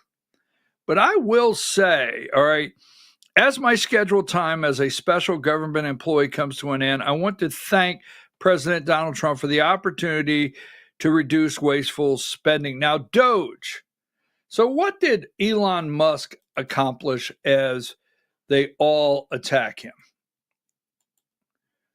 Doge. You wouldn't even talk about it. Let's start there. You would not talk about Doge. When When America, anywhere, good or bad, whether they're on the left, I'm trying. I've promised I would hold back from some of my language. Whether they're on the left or the right, when you hear Doge across America, you think of one thing: cutting, for me, waste and spending. For Democrats, cutting out food and starving and killing children. That's what they think, right? Throwing grandma over the cliff, can't go to the doctor. VA veterans are now just going to have to sit home. They can't get an appointment, whatever maybe. But you think something when it comes to Doge, and the majority of Americans, well over 50%, think, you know what? That wasn't bad. Give me number 98. This is the Doge.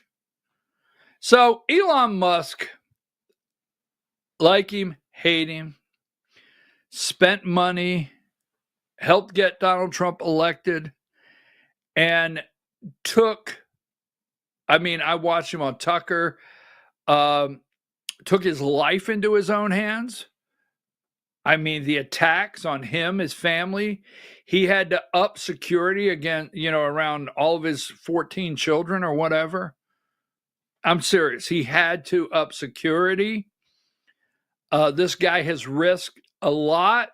He's still the wealthiest man in the world. His dealerships, Tesla, the stock, because of America and cutting waste. I have yet to find the negative here. All right. And he laid the groundwork. There's still a team. All right. He did lay the groundwork for Americans to say, we have to cut spending. We have to cut these bureaucracies. A lot of things were exposed. They don't push back anymore. This is how America found out how many hundred. There was a guy called me the other day. He said, my grandmother is about to turn 109. 109. And we were talking about it. It's amazing, right? And he said, I think I need to get a message to Elon Musk that she's alive. So I thought that was funny. But anyhow, they didn't fight us, push back. We found out how many illegals. Now, Hakeem Jeffries, right, is on there. There's not one single illegal that is getting a dime, which we know that's all a lie. But Elon Musk, a special government employee, if he went over, well, he's out. He's gone. Trump kicked him out. He's not pleased. He was not ugly about it. Elon Musk attacks Trump on the way out the door. The bromance is over. No. Elon Musk was very professional, just like your host. I do not think the bill is a good bill and addresses the spending that it needs to save the country. I'm not mad at Elon Musk, but he never said an ugly word about Donald J. Trump and vice versa. If you're a special government employee, there's a time limit. After that, you have to divest. Is that what it's called? Divest all your stock and everything, put it in a blind trust. Somebody else has to operate everything for you. You cannot make day-to-day decisions. So while you're a special government employee, you can call the home office and say, hey, this afternoon, I want you to do this. You can't after so many days. So Elon Musk left. Now, here's one. 96. Let's put this out here.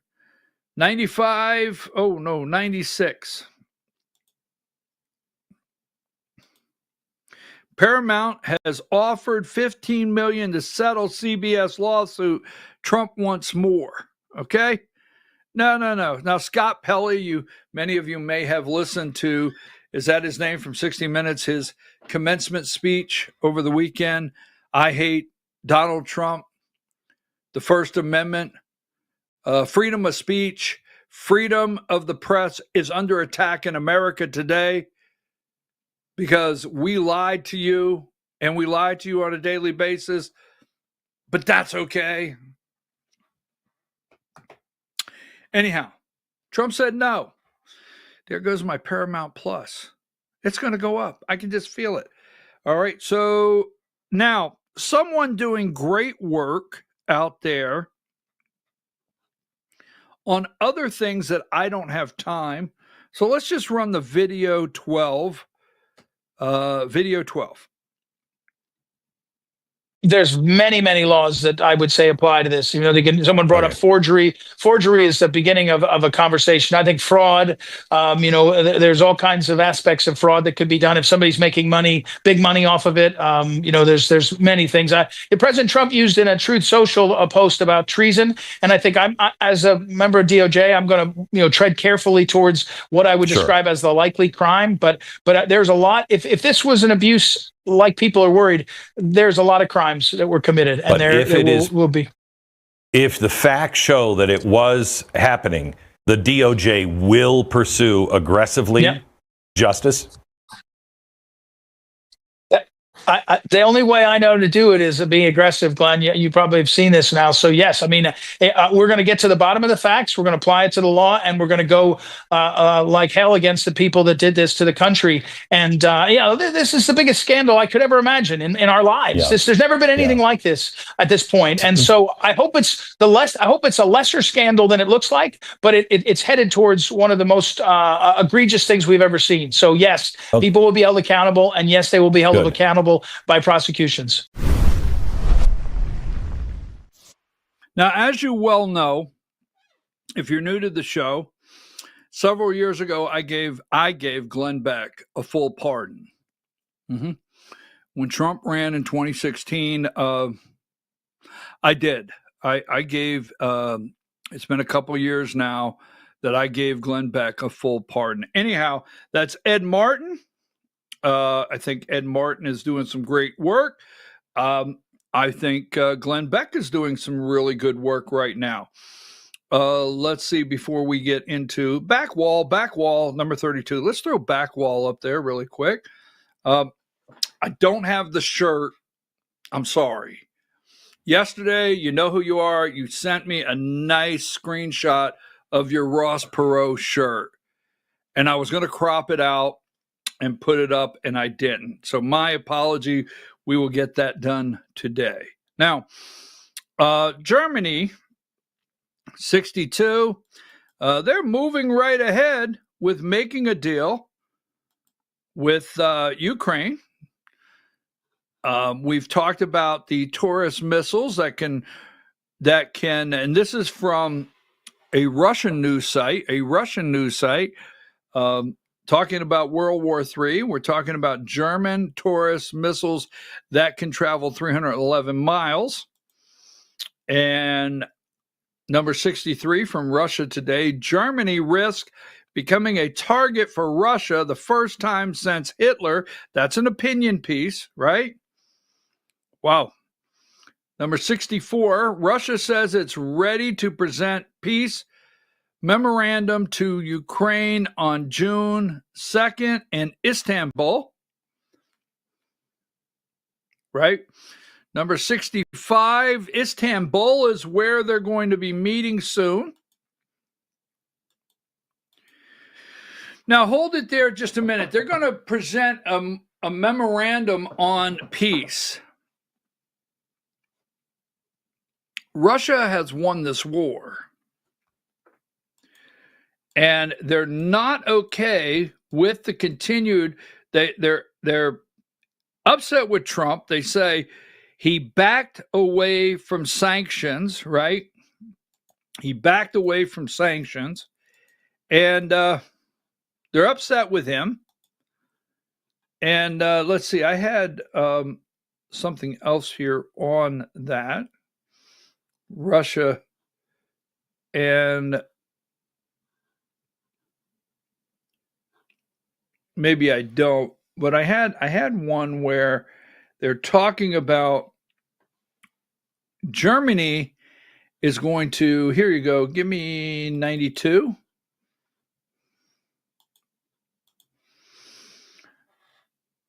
Zelensky in Germany agreed to a $5.7 billion arms deal with Germany.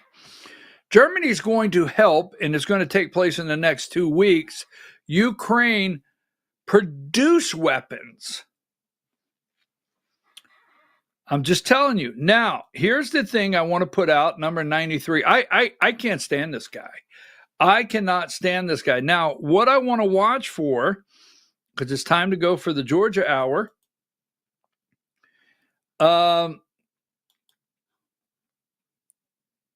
when Trump says, and I made a little light of it earlier, give me 94, and then I want to go back to this one at 93. When Trump says, give it a couple more weeks, what Trump knows is Germany's making a deal with Ukraine to produce weapons within the next 2 weeks. Now, when Trump says, I will know in 2 weeks, right here it is, back to 93, long-range missiles, Germany and Ukraine.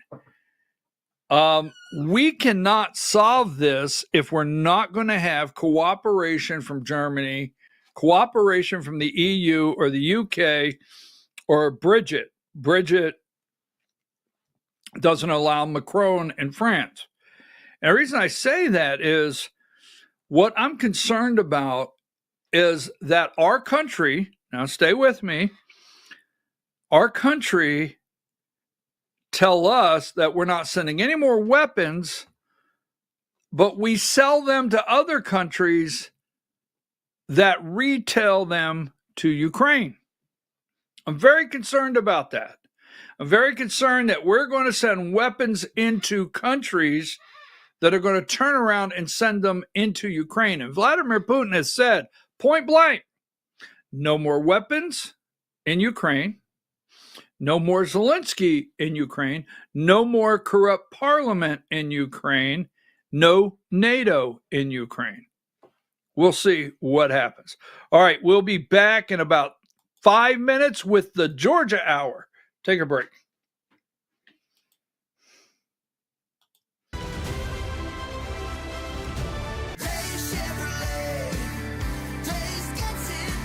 Massive truck discounts are back at Days Chevrolet in Jasper. Up to $12,500 off Silverado 1500s. Up to $9,000 off Silverado 2500s. Don't wait for Memorial Day. Get them before they're gone. $12,500 off Silverado 1500s. $9,000 off Silverado 2500s at Days Chevrolet in Jasper. Days Chevrolet.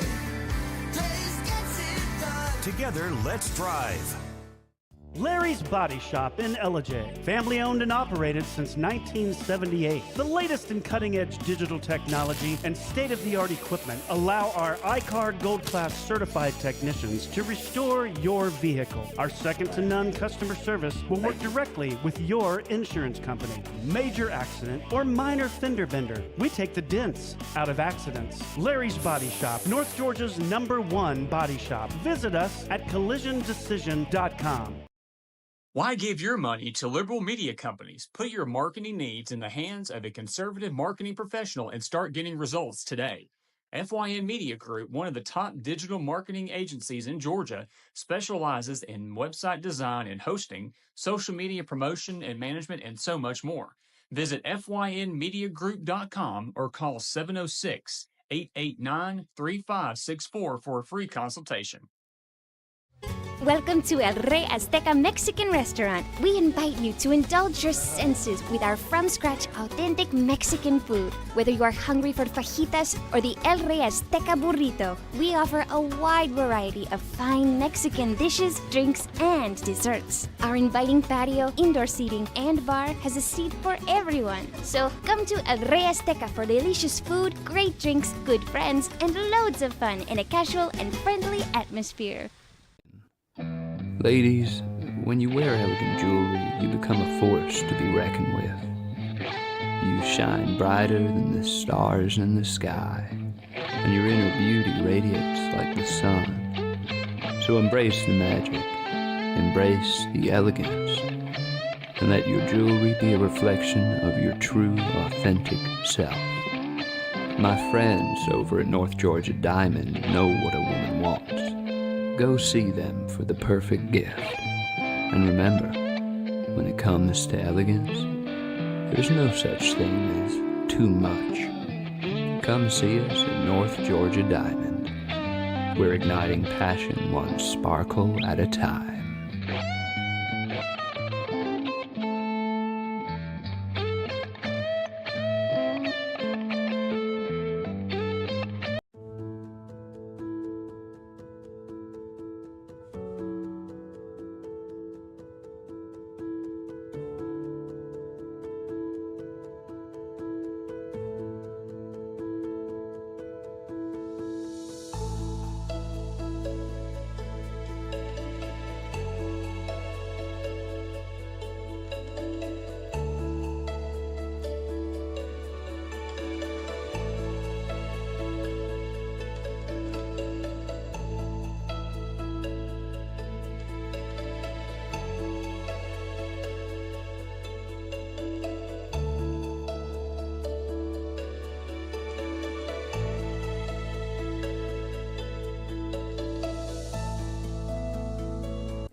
In 1981, Reed Nicholson began selling tires out of an old barn in Mineral Bluff. Little did he know that he had just laid the groundwork for the most trusted names in automotive services in the Blue Ridge area. In 1997, Nicholson Tire Center became what it is today, holding the same values of faith, family, and great customer service. 2 locations to serve you, and the Blue Ridge location is currently expanding to offer fast service and the largest U-Haul provider in Georgia. Nicholson Tire Center, Blue Ridge, and Mineral Bluff.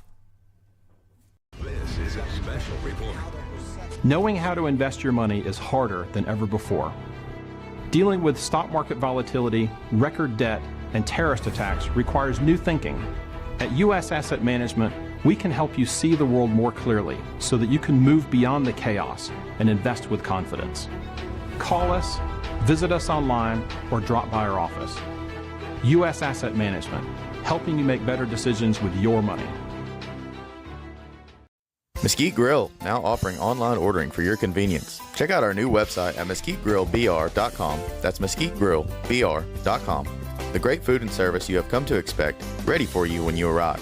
Open 7 days a week with a fully stocked bar and friendly service. Bring your furry friends with you and dine on our pet-friendly patio.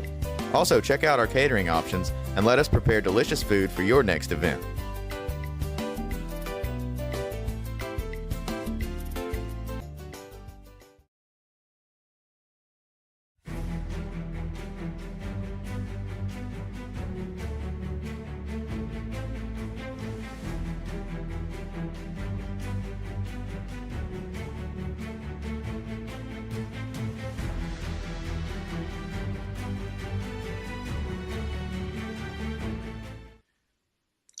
Good morning, good morning, good morning. Welcome to the Georgia Hour. The Georgia Hour. I'm your host, BKP, and you're watching it on voiceofruralamerica.com. Thank you for being with us. We're going to answer a question that has been put out there, and I think it deserves an answer. I really do. So we're going to do that. We cannot officially identify mental illness, or we can't say, quote, this individual has a mental illness. We can't do that. Now, I can identify it from across the room, and I could say, well, I think that person's crazy. I could do that. But I mean, Candace Taylor says she's a doctor. Maybe she can identify mental illness. I'm sure there's a mirror somewhere. But anyhow, that being said, we're going to talk about that. Now, let's get serious. First of all, let's set the stage of the people we're talking about. Video 6.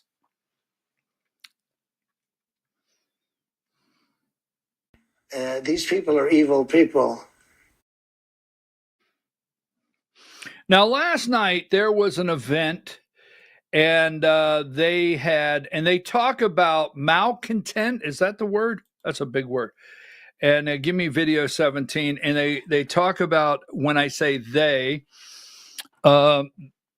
Sadly, there's another side, and they talk about. I was listening to a couple of them, the hate, the division, the nasty in the campaign, right? And we everywhere here we show the facts on everything. And whenever you can, Diane, give me number 17. Oh, Diane, I sent you 3 photographs of before and after, because we do have a new Georgia GOP Karens. And then I sent you 1 for the question. We'll call it the question. Okay. Thank you, Diane. Now, so last night down in Marietta, Georgia, these 5 candidates, this is not a slate. They're just on the same graphic. But these 5 candidates appeared. They thought they were going to have, I think, 38 people, someone said, and they ended up almost 70 in the room at the Marietta Fish Market or whatever it's called there. So a great event. And I don't have time. I want to thank Bill Quinn for going to the event and sending me all the video. I'm not going to be able to play all the video, and he has video of the questions. So I think he's going to do his show tonight, and I think I'm going to join him, and we're going to break down some of the things that are going on. So you can watch that. Watch for his promotion on that. But he went and he sent me the video, so I want to give him credit for what we can play. So I was waiting because we're talking about treasurers, and we're talking about Jeff Dellamajoro, Josh's candidate. Now, Josh went out. This is not a slate. There's Lori McLean. We're going to start there. And Josh went out, and he brought in his team. I call it the cover-up team, okay? And when I released I appreciate all the kind words, but when I released the audio, and let's go there, number 18, when I released this audio, it captures so much of what was going on absent a chairman. So I'm going to talk to you about some things this morning that are not in that audio, but that audio lays the groundwork on what we as state officers were dealing with at all times. And so when we have 140 counties, now Jeff Dellamajoro is part of what I call Josh's cover-up team, right? There is Josh, there is Sally Grubbs, there is Betsy Kramer, there's Jeff Dellamajoro. We'll leave it right there for now. That is the core of Josh's cover-up team. If Josh can get Sally elected, if Josh could get Betsy Kramer elected, if Josh could get Jeff Dellamajoro elected, everything we're talking about, it'll be shut down. Day one, shut down. No one will ever discuss an FEC filing again. No one will discuss any use of the credit card. Have at it. In my opinion, Josh can continue to say, well, I brought in 1,000, so this is my opinion. You know, I brought in $1,000, so 10%, I can spend 100. I mean, it's almost the logic that they want to give you. Well, he brought in this money, so sure, let's give him a bow tie. And I'm not making light of that. So I've been thinking about all this FEC filing and the great job that David Cross has done putting that out. And I'm like, every day I'm saying, all right, I got to get to the point of what a treasurer, everything a treasurer can do for the state party. Now, I only want to put this up briefly because I think, in my opinion, number 110, I cannot diagnose. I want to be very clear. But I think this lady up here at the far top on the left, now this is where vitriol or whatever they call it, and anger and hate and everything, right? Now, this is one of Betsy Kramer's closest friends, okay? One of her closest. And actually a good friend of Josh, good friend of Sally, a great friend of Jeff Della Majoro, all right? Now, this individual, I can't make a diagnosis, but this is where Josh, Jeff Della Majoro, Betsy Kramer can say, hey, that's not the campaign we're running. Don't do that. That's not good.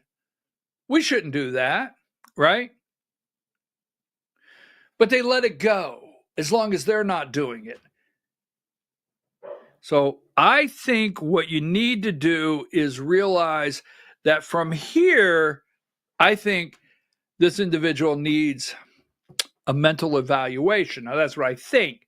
Now, I can't do an official diagnosis. So Lion Lori, truth, Lori has full access to the party's QuickBooks accounting software. That's not true. That's not true. We're not going to debate this because I'm going to show you something behind the scenes that Jeff Della Majoro will not do. You're out on your own. Okay, truth. Lori is a co-signer on the bank account, giving her total access to all bank records.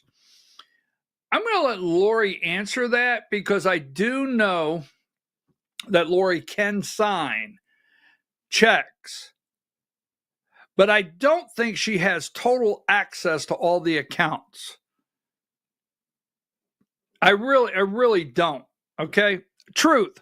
Lori has signed and submitted 22 FEC election reports as complete and correct under penalty of perjury. Now, this is where this person, that Josh McCoon, if he's a leader, Josh McCoon, if he's chairman, Josh McCoon, if he wants to unite, should say to this individual, take this down. Take this down. Because we have to stop saying under the penalty of perjury.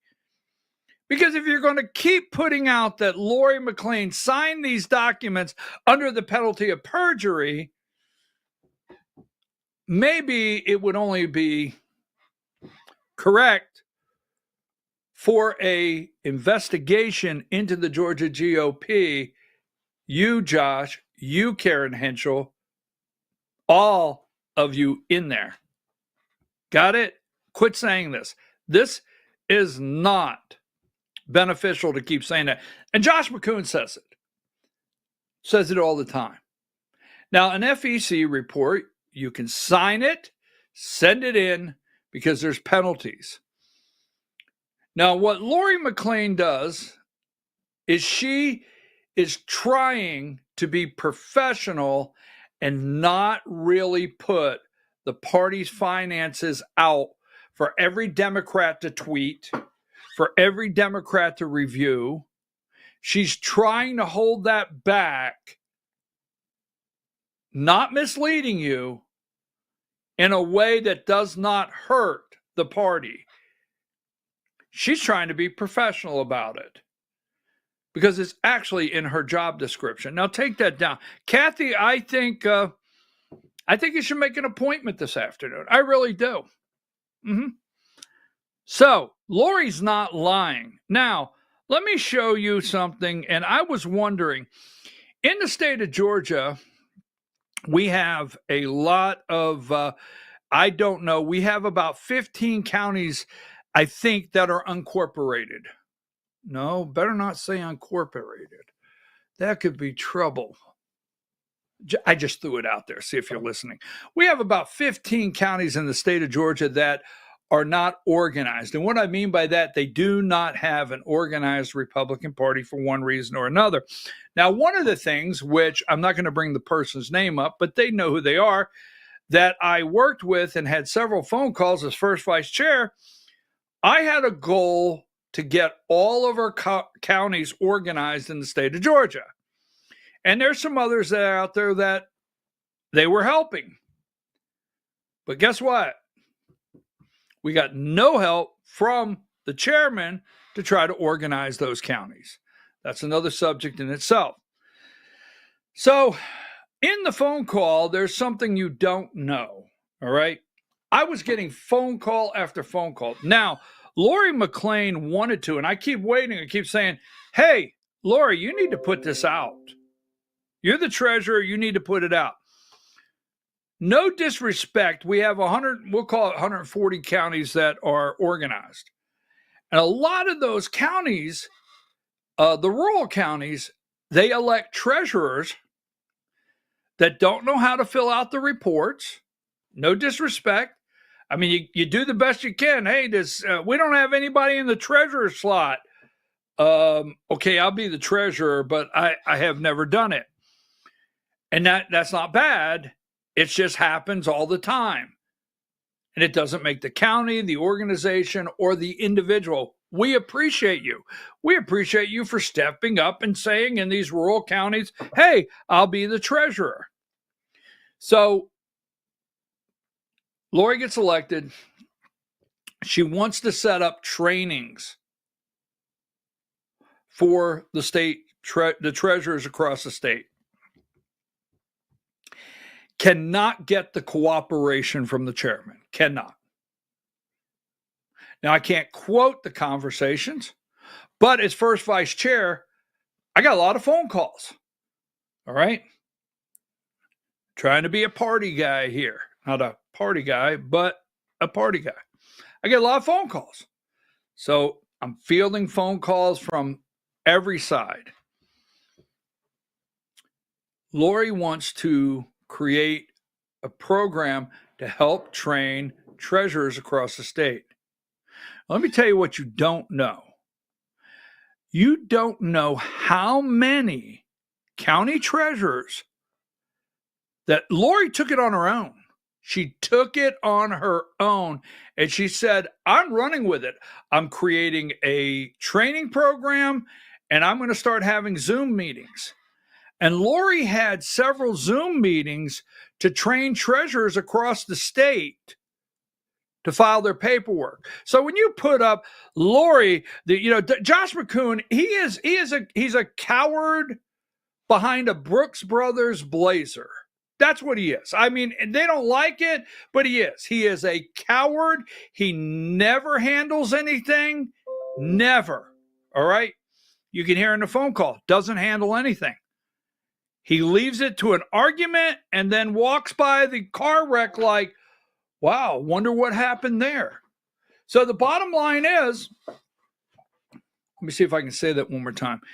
He's a coward who hides behind a Brooks Brothers blazer wearing a bow tie. Now, so Lori takes it on her own and she created a training program. We have treasurers all across the state that have access to the training program, have Lori's phone number, every treasurer in the state, her phone number. People reach out to her all the time. How do I fill out this paperwork? How do I submit these? When are they due? I got a question about this expense. So when you're sitting out there and Josh McCoon has the nerve to say to this lady, Jeff Dellamajoro is not going to do this, has the nerve to say to crowds with even some, in my opinion, nutcase, putting up a penalty of perjury. I am so tired, bad word, gone.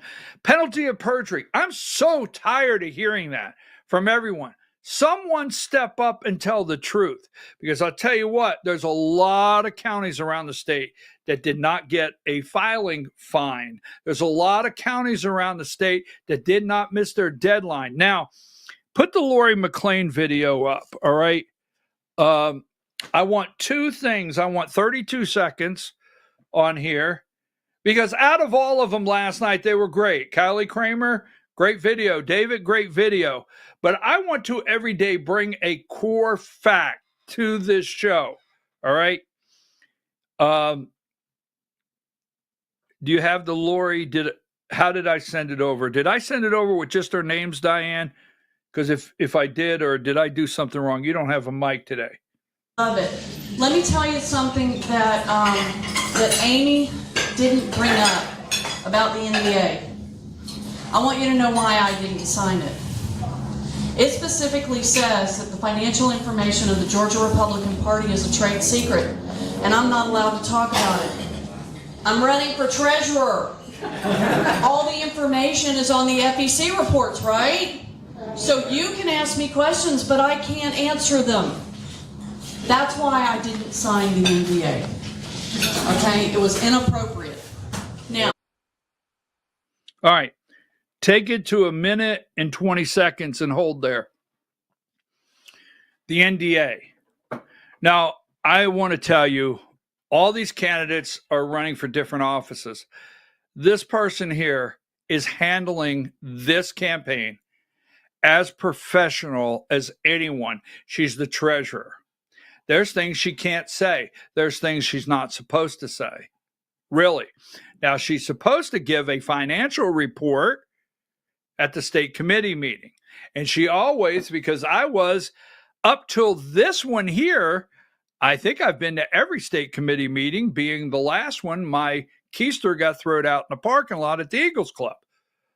So this state committee meeting, she is supposed to present a financial statement to the state committee. And if you're out there and you're in the state committee, you know every meeting she's presented the financial report. And what has she said every time?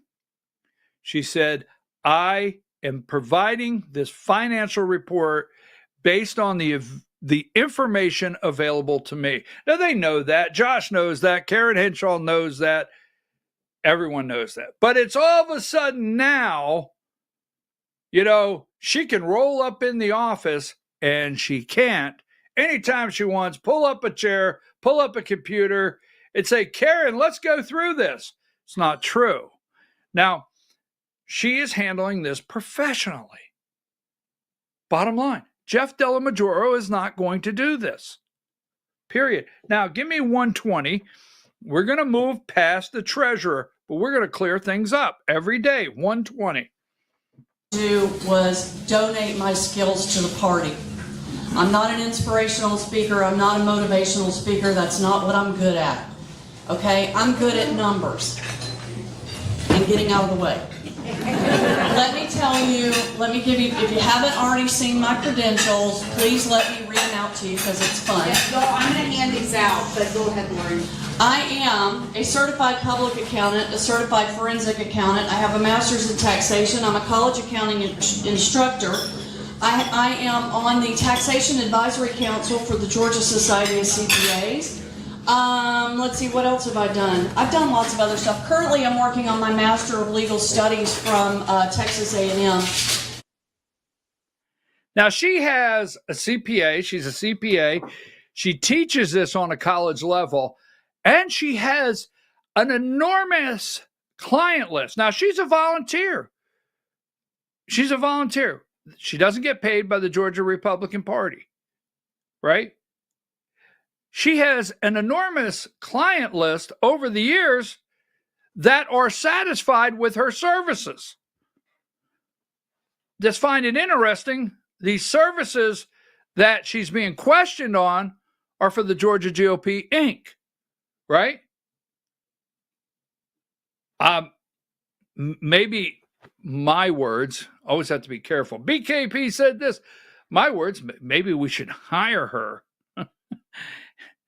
exactly to review the books outside of being the volunteer treasurer. Oh, wait a minute. When David gets elected, he's going to bring Lori in and just turn the books over to Lori and say, as the country boys say, have at it. Now, one more thing, and then our last 30 minutes, we're going to deal with some more facts. Give me the same video, 2 minutes and 25 seconds. Now, this is what I've been waiting on. I was doing the segment today, and then I got the video. Wow. 2 minutes and 25 seconds. Is to keep the party out of trouble. And that's what I'm trying to do, and that's all I've tried to do for the last 2 years. The one way that I think I have been successful in doing that is helping the various county party chairmen and treasurers. I've done Zoom calls with many of them throughout the state, answering their questions about whatever financial compliance, tax questions they may have. There's the occasional sales tax issue that we have to talk about. And so I have enjoyed doing that. And quite frankly, back in November of 2020, right after the election, I said to myself, if I don't run again, I'm not convinced these county treasurers are going to get that kind of resource out of this party. So I'm going to run again for re-election and be able to provide that resource. So that's all I'm trying to do. I'm going to let y'all ask me questions later. Again, I'm probably... She went on her own. Absolutely no support from the chairman of the Georgia Republican Party. None. Now, she had my full support because at this time, I'm first vice chair of the Georgia Republican Party. You see, I communicated with everyone. I told, when I campaigned across the state, I said, one of my campaign promises, I'll answer the phone. You call me, I'll answer the phone. I challenge anyone out there while I was in office to say, I called him, he didn't answer the phone. I asked him to come to our meeting, right? Lawton Sachs. Ask Lawton Sachs. I asked him to come to our meeting. I asked him to help with something, right? I remember a night I received a phone call from a chair of a county that was dealing with a problem. The county was looking, the executive body of the county was looking at, now Josh runs away from all this. The executive body of the county was looking to remove this chair. They were calling me, wanting my advice on what they should do. And the first thing I said, have you spoke to your district chair? And they said, no, I have not had a discussion with the district chair. And I said, I have to inform you, your district chair has to be involved in the conversation.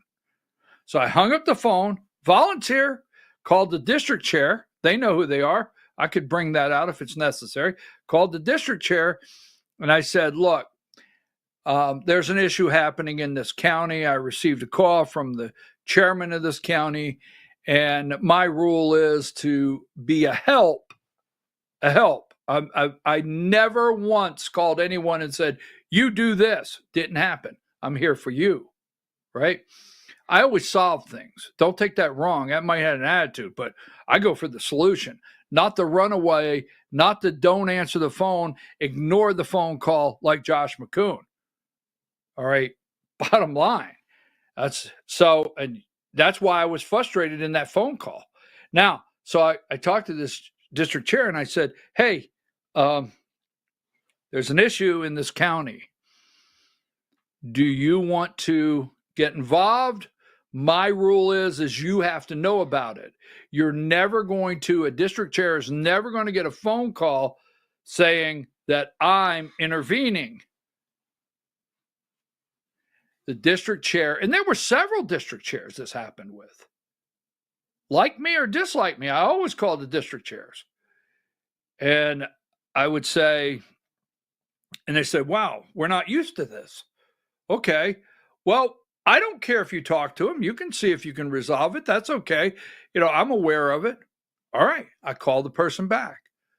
Point being is, I never ran away from a phone call. I never ran away from anything except for the Duck Dodger, Josh McCoon. Bottom line.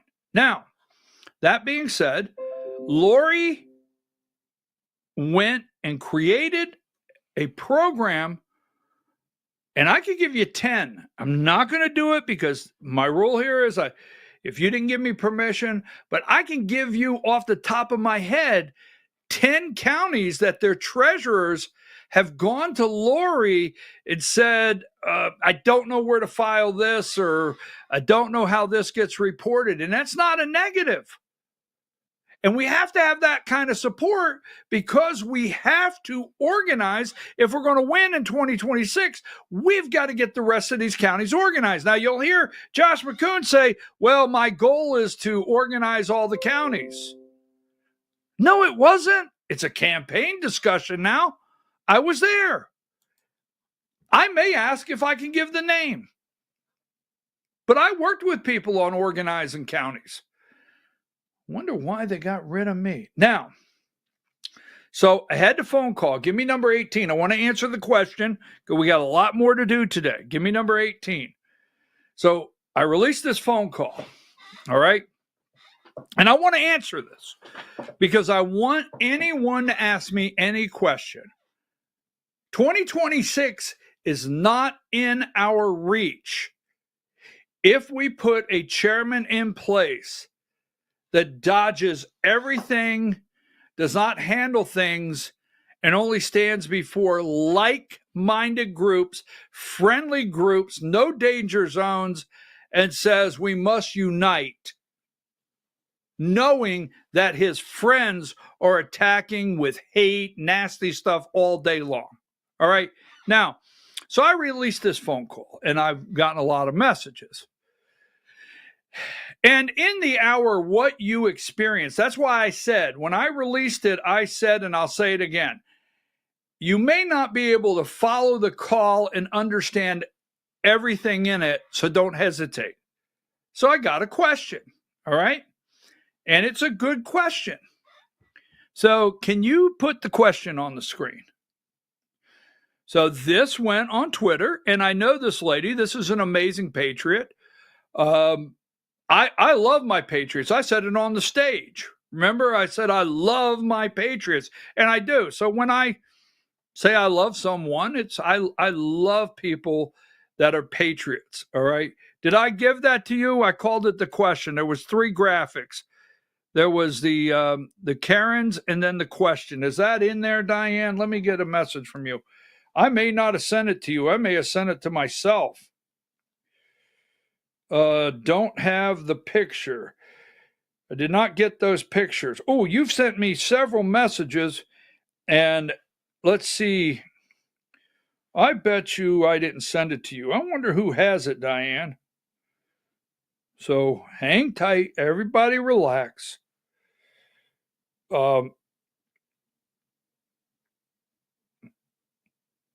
See if these come through. Give me the high sign if these come through. And I'm sorry, she did send me a message. Diane does not have the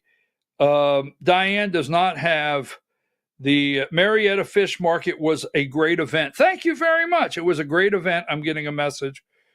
All right. Give me the high sign. She doesn't have a microphone. So we're going to get into this briefly. Now,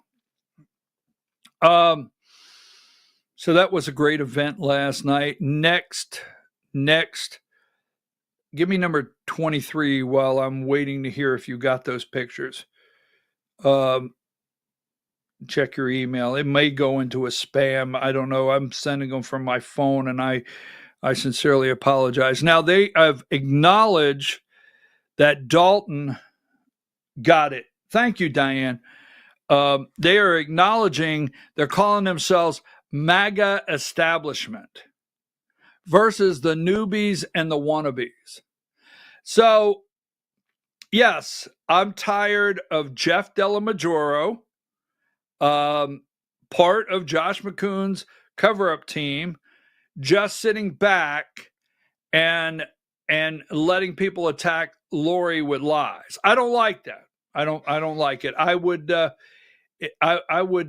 go against that any day. Now, there it is. Okay, so here is the question. Now, if you didn't listen to it, okay, this came from Stacey Dornan. This was public. That's the only reason I'm putting it up. We already know Josh, not a fan. All right, so they know Josh. All right, but I was floored to hear BKP say in his call, Chan Jones to tell him some paper ballot people were coming to the fish fry and he may want to be ready.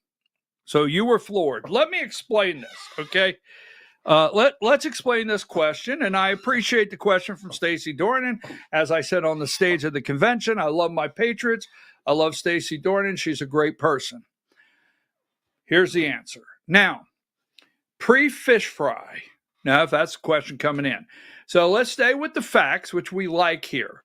The 8th District of Georgia holds, the Republican Party 8th District, they hold a fish fry. I've gone to their fish fry for years. Way before I was first vice chair of the Georgia Republican Party, I went to the fish fry. Okay? Love a good fish fry. Now, in the party, and let's not debate the ink, and we're not a party. Let's not debate that because we're all on the same page there. There's not an argument to be had. So in the party, as long as you pay for a space, you can call it a private event. Now, I don't want to argue with anybody. I really don't. But you can call it a private event. I have counseled parties all across the state saying when you have your monthly party, do not hold it for free.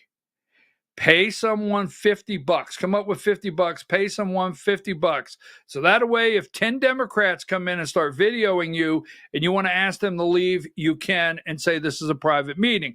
But if it's a donated space to you at no charge, it'll be open to the public.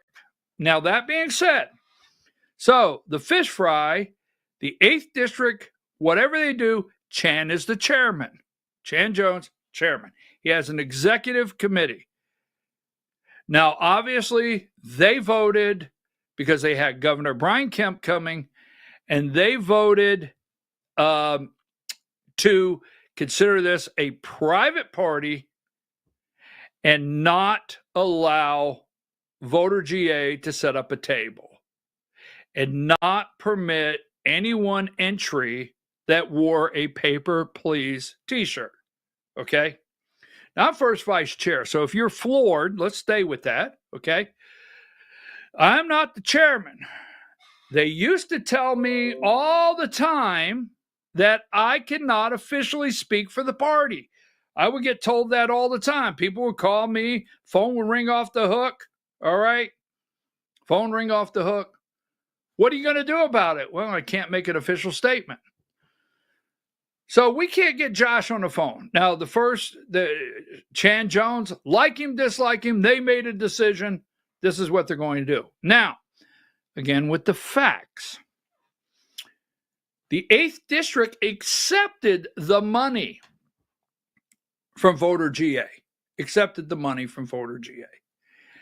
And when they accepted the money for voter GA, they even put voter GA's logo on the marquee outside. So when you drove up on the day of the event, voter GA was on the marquee. It was only a decision to return their money in the last minute. So it's 2 days, 48 hours. Let's go 48 hours before the fish fry, okay? And 48 hours before the fish fry, I get a call from Garland Favorito. Now, I don't know anything. I get a call from Garland Favorito. Brian, voter GA, which I know Garland, and I don't care to put his name out. Whole story.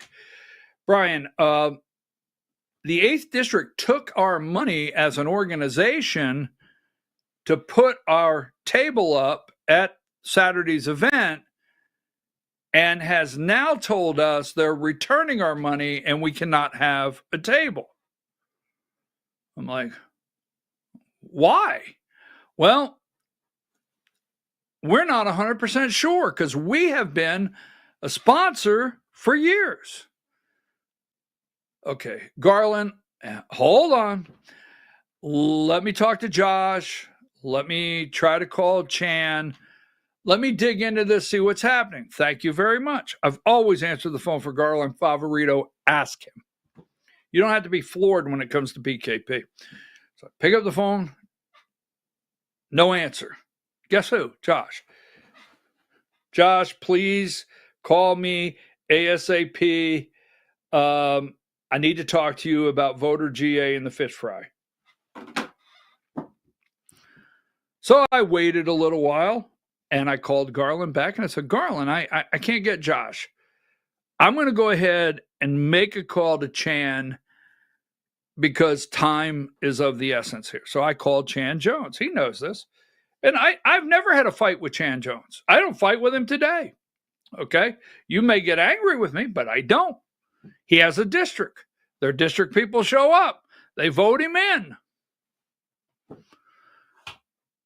So, that being said, I call Chan and I say, Chan, I can't get Josh on the phone.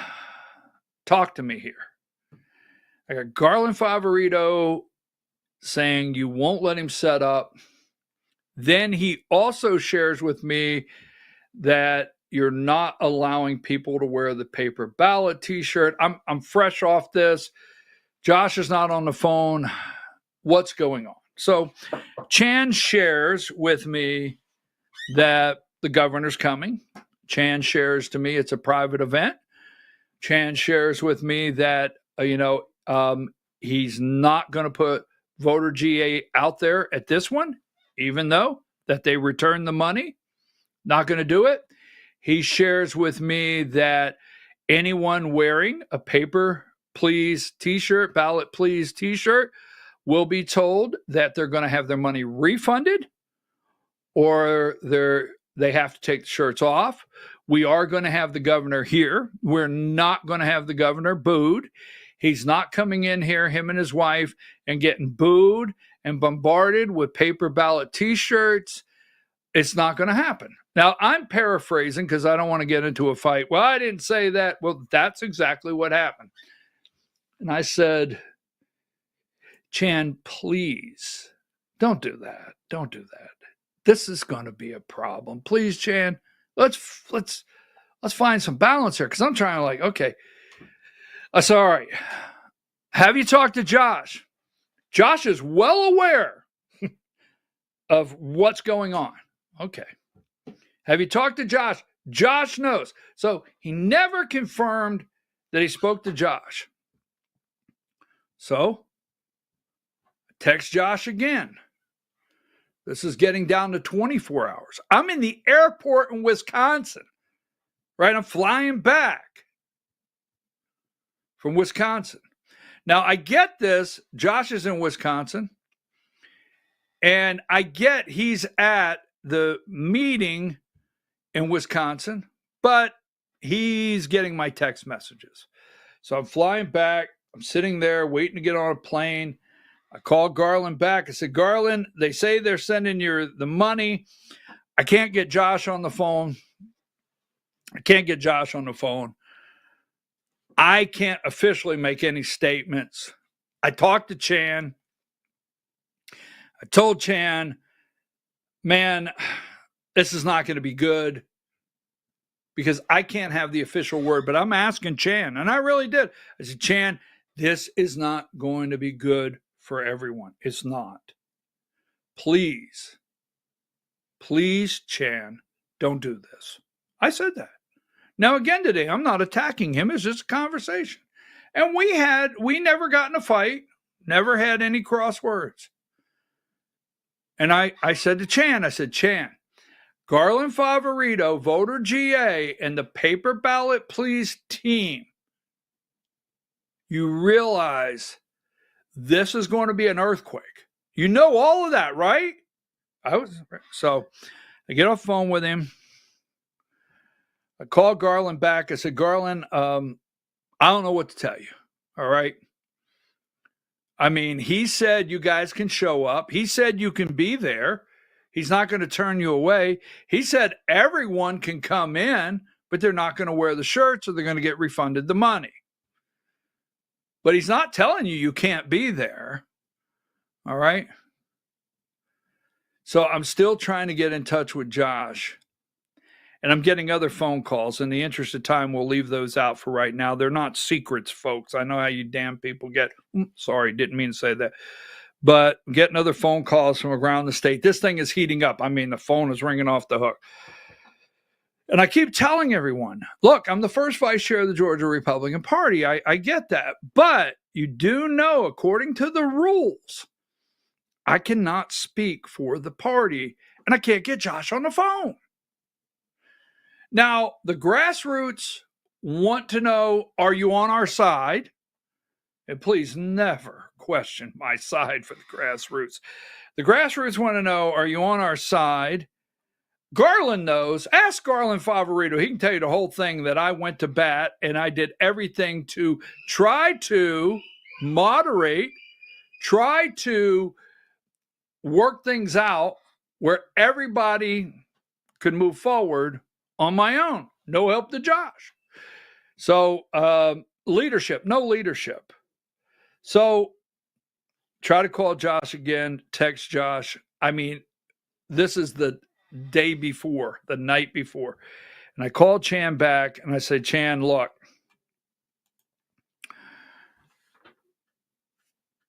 some paper ballot people, they're coming. Voter GA is coming. I don't know what you're up against. I don't know what will transpire. I can't get in touch with Josh. I cannot. And all I know, Chan, is you better be ready. All right? So it's just like I say, this is right. I said it in it. I said, all I know, Chan, you better be ready. You better be prepared. You understand? Because this is going to be, now I did not go any further in the conversation with Josh. That's why I said, I will elaborate with you. But I said, Chan, you better be ready. The paper ballot people are coming. Voter GA is coming. I can't get Josh on the phone. Can't get a text message. I cannot give a definitive answer. I don't know why you're doing what you're doing, but are you prepared? Are you ready? Because they're coming. Are you? And what I didn't put in that phone call with Josh, which I think is in there somewhere, and Josh knows it because I wrote Josh a letter. And I said, Josh, this is going to go national. It's going to be an earthquake. That's in there. This is going to be an earthquake. This is going to go national. I told that to Chan Jones. I said, Chan, this doesn't end well. Doesn't end well. So the bottom line is, I'll look you in the eye and you can be mad at me for eternity. I don't like what Chan Jones did. Don't like it at all. I intervened every way I could for voter GA. I intervened every way I could for paper ballot, people to wear their t-shirt. I went down there on a Saturday and I was like, oh my God, they've got voter GA on the marquee. I didn't know what I was walking into. And then when I walked in, all these people were coming to me, and that's okay. I'm not upset about it. All these people were coming to me like, what are you going to do about this? They're making us. And I had no choice but to say, I'm not the chair of the 8th district. I can't make that decision. Josh did zero. I'll take all the heat all day long. I'll take it all. I'll take anything. If you're floored, go ahead. Because I've never changed my position on voter GA. I never changed my position on machines. I've never changed my position on paper ballots. And I've never changed my position supporting the grassroots. It's never happened. No matter what you say. So the bottom line is, the 8th district made a decision. You can be mad at Chan. You can be mad at me. But the person that had zero leadership, zero stepping forward, was Josh McCoon. So I took the calls 48 hours in advance. Couldn't get Josh. Took the calls afterwards, ringing off the hook. Even Caroline Jeffords and Sally Grubbs. What are we going to do?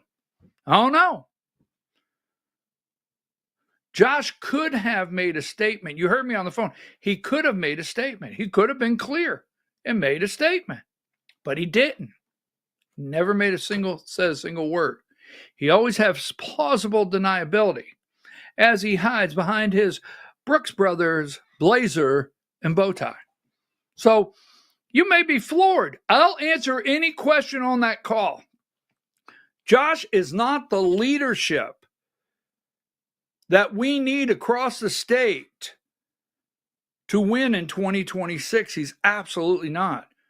He doesn't know how to show leadership. Everything that he marks down as success, folks, everything he marks down as success is just, hey, he marks it down as success is, take that down, is Trump Force 47. It's not Josh Force Georgia GOP. No, it's Trump Force 47. He has no leadership skills.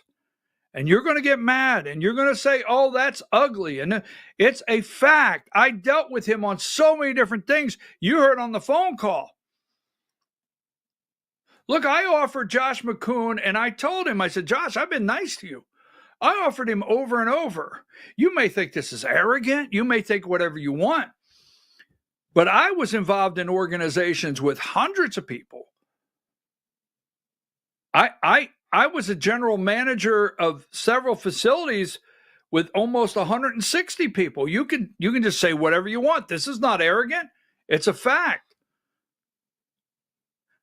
Josh McCoon has never been in anything professionally where he truly managed something.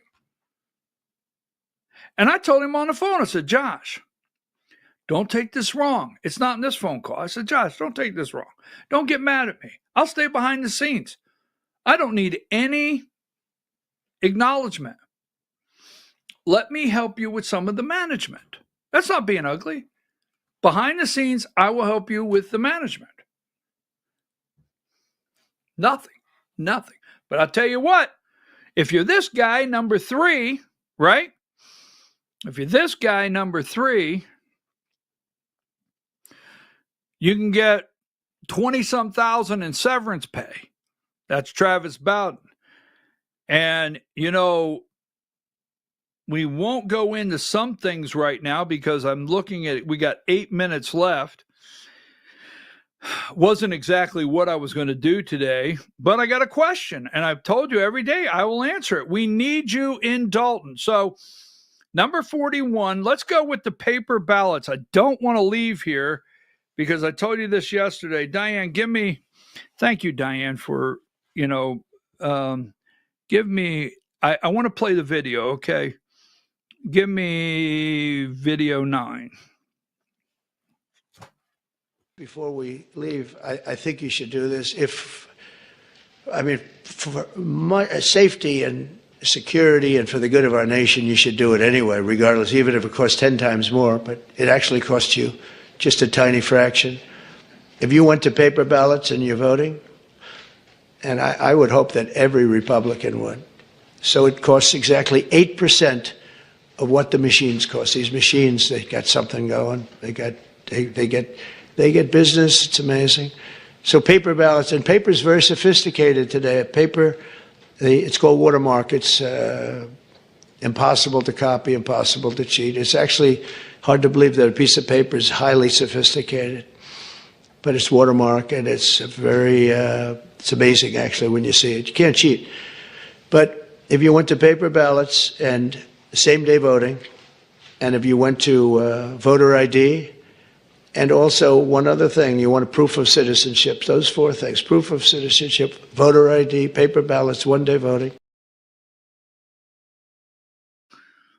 All right, so President Trump has asked us here in Georgia the base. Now, I want to show you something because it bothers me to say the other side, but the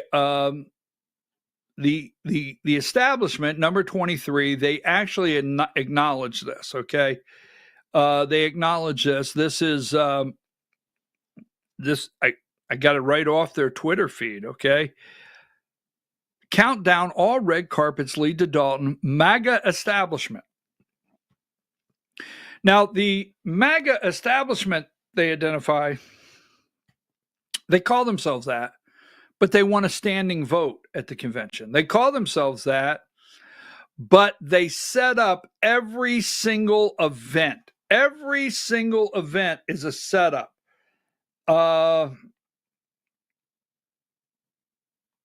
Give me David Cross. I got to get out, but I want to go to David Cross. I want to come back. I think it's 5 minutes. Let's go with 5 minutes so we can highlight something David Cross said last night. I don't know how much we're going to play, but they want a standing vote. They have done everything, the MAGA establishment, to keep Kylie Kramer, keep Lisa Pierce, keep candidates off the ballot. The MAGA establishment tried to make a move to keep a candidate or ask a candidate to leave the race. That was Jaquan Stembridge. The MAGA establishment has put together a 9-page NDA. That's the MAGA establishment. Remember all those things. So take MAGA establishment, take this. Someone should take this and take this right here and say MAGA establishment and put all those bullet points of what they've done. Then they call the newbies and wannabes. Well, I'm not on the ballot, but I've been handing out combs that say vote Republican since I was 5 years old and putting out signs on the side of the highway since I was a kid. David Cross, 5 minutes if you have it. And everywhere we go across the state, and these ladies will attest to it, everywhere we go to what we think. I mean, I'm a kind of academic, nerdy kind of person, all right?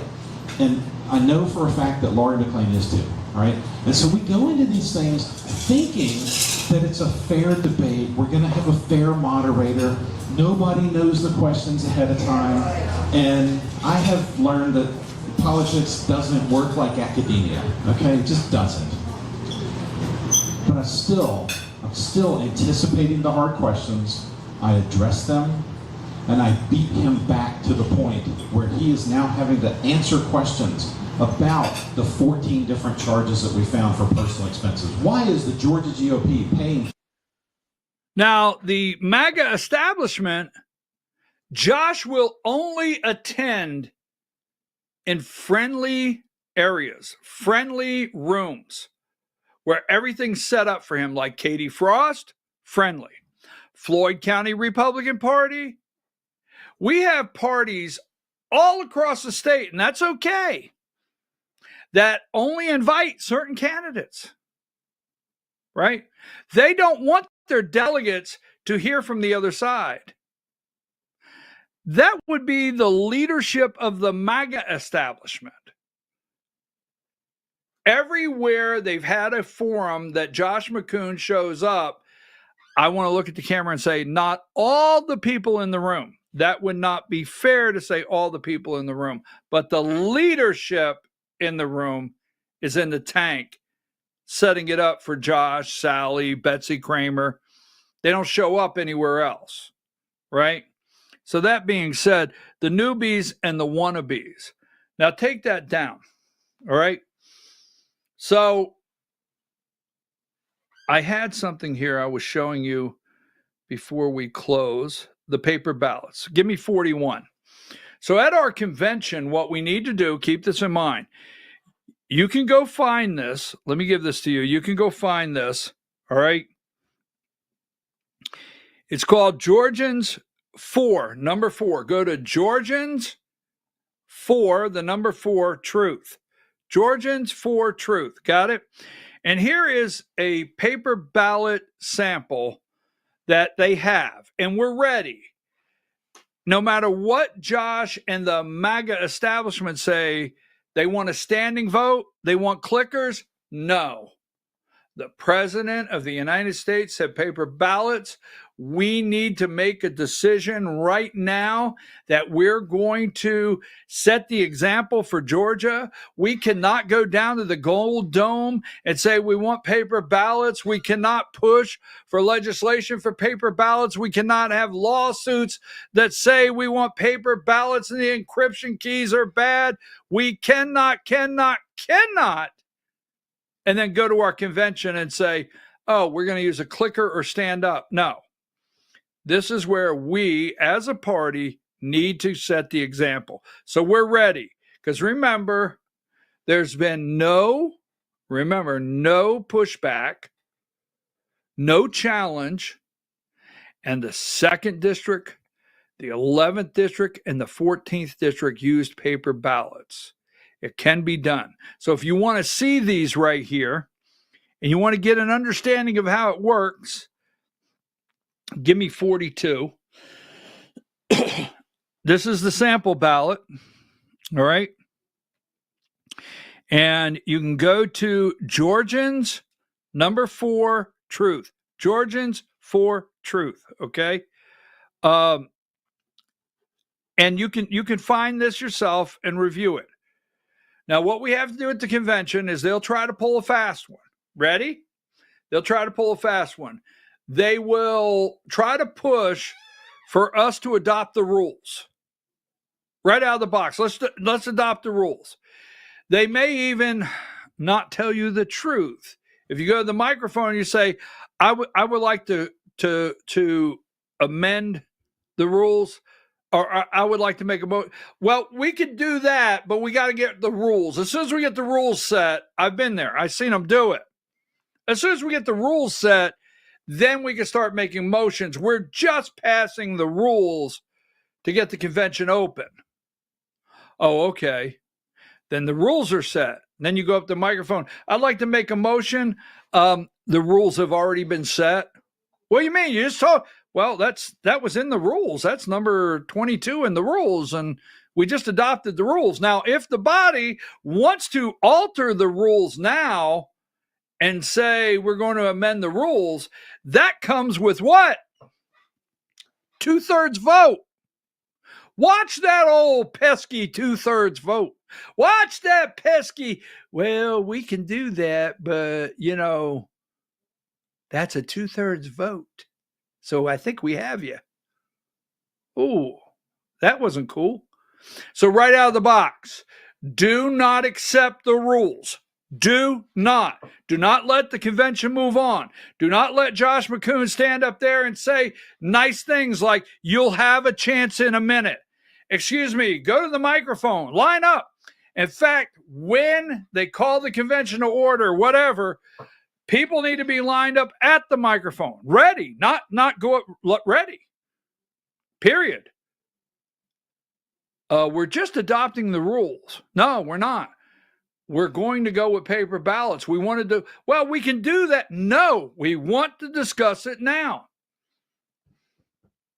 Anyhow, so go to go to Georgians 4,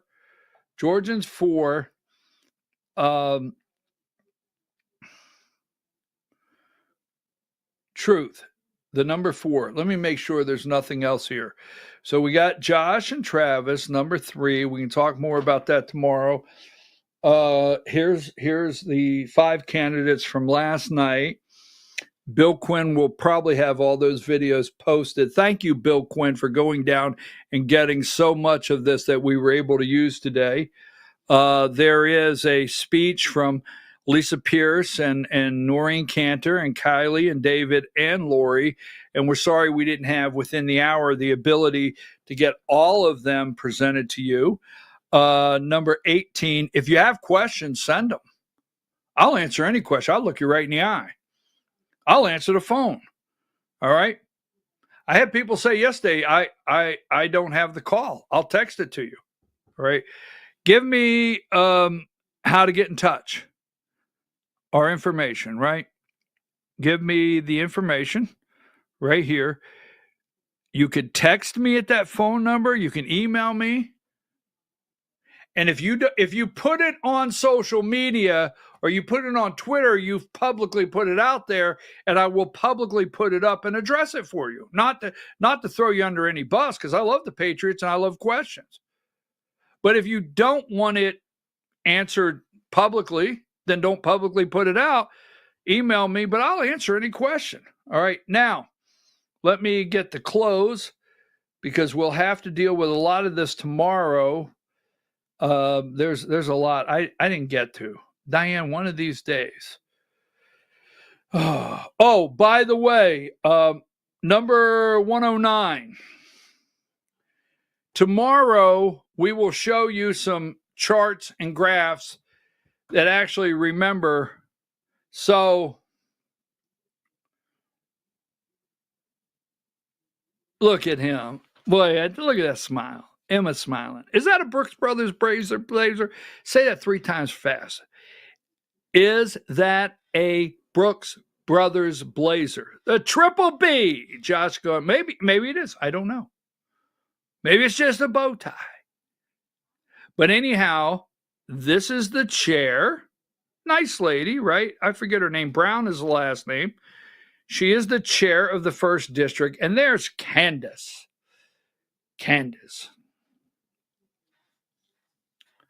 She's running, and this was only 2 weeks ago, she's running for 1st District. And the whole time she's running for 1st District, and Josh is cheesing from ear to ear. He may be participating in stabbing her in the back. Only Josh can stand that close to you with a knife at the same time. Possibly. Wow. All right, so the Karens.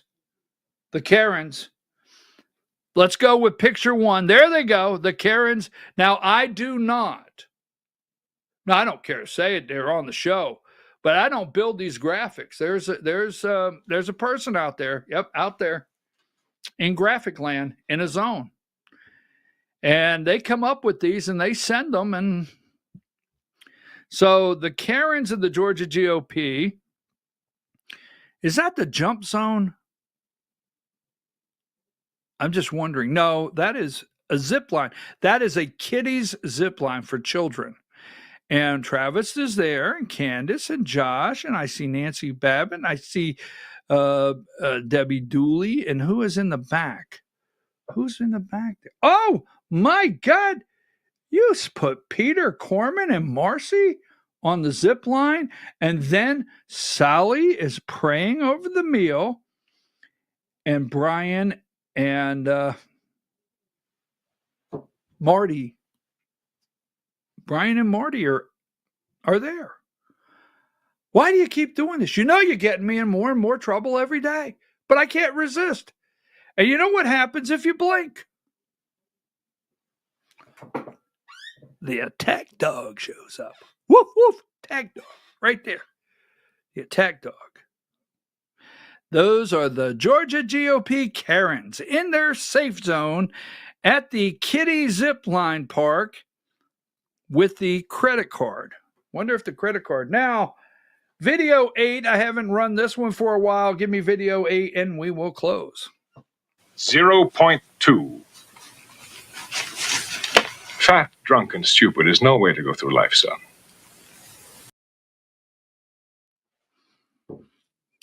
It's just not. Diane, you have a great afternoon. I will have a great afternoon.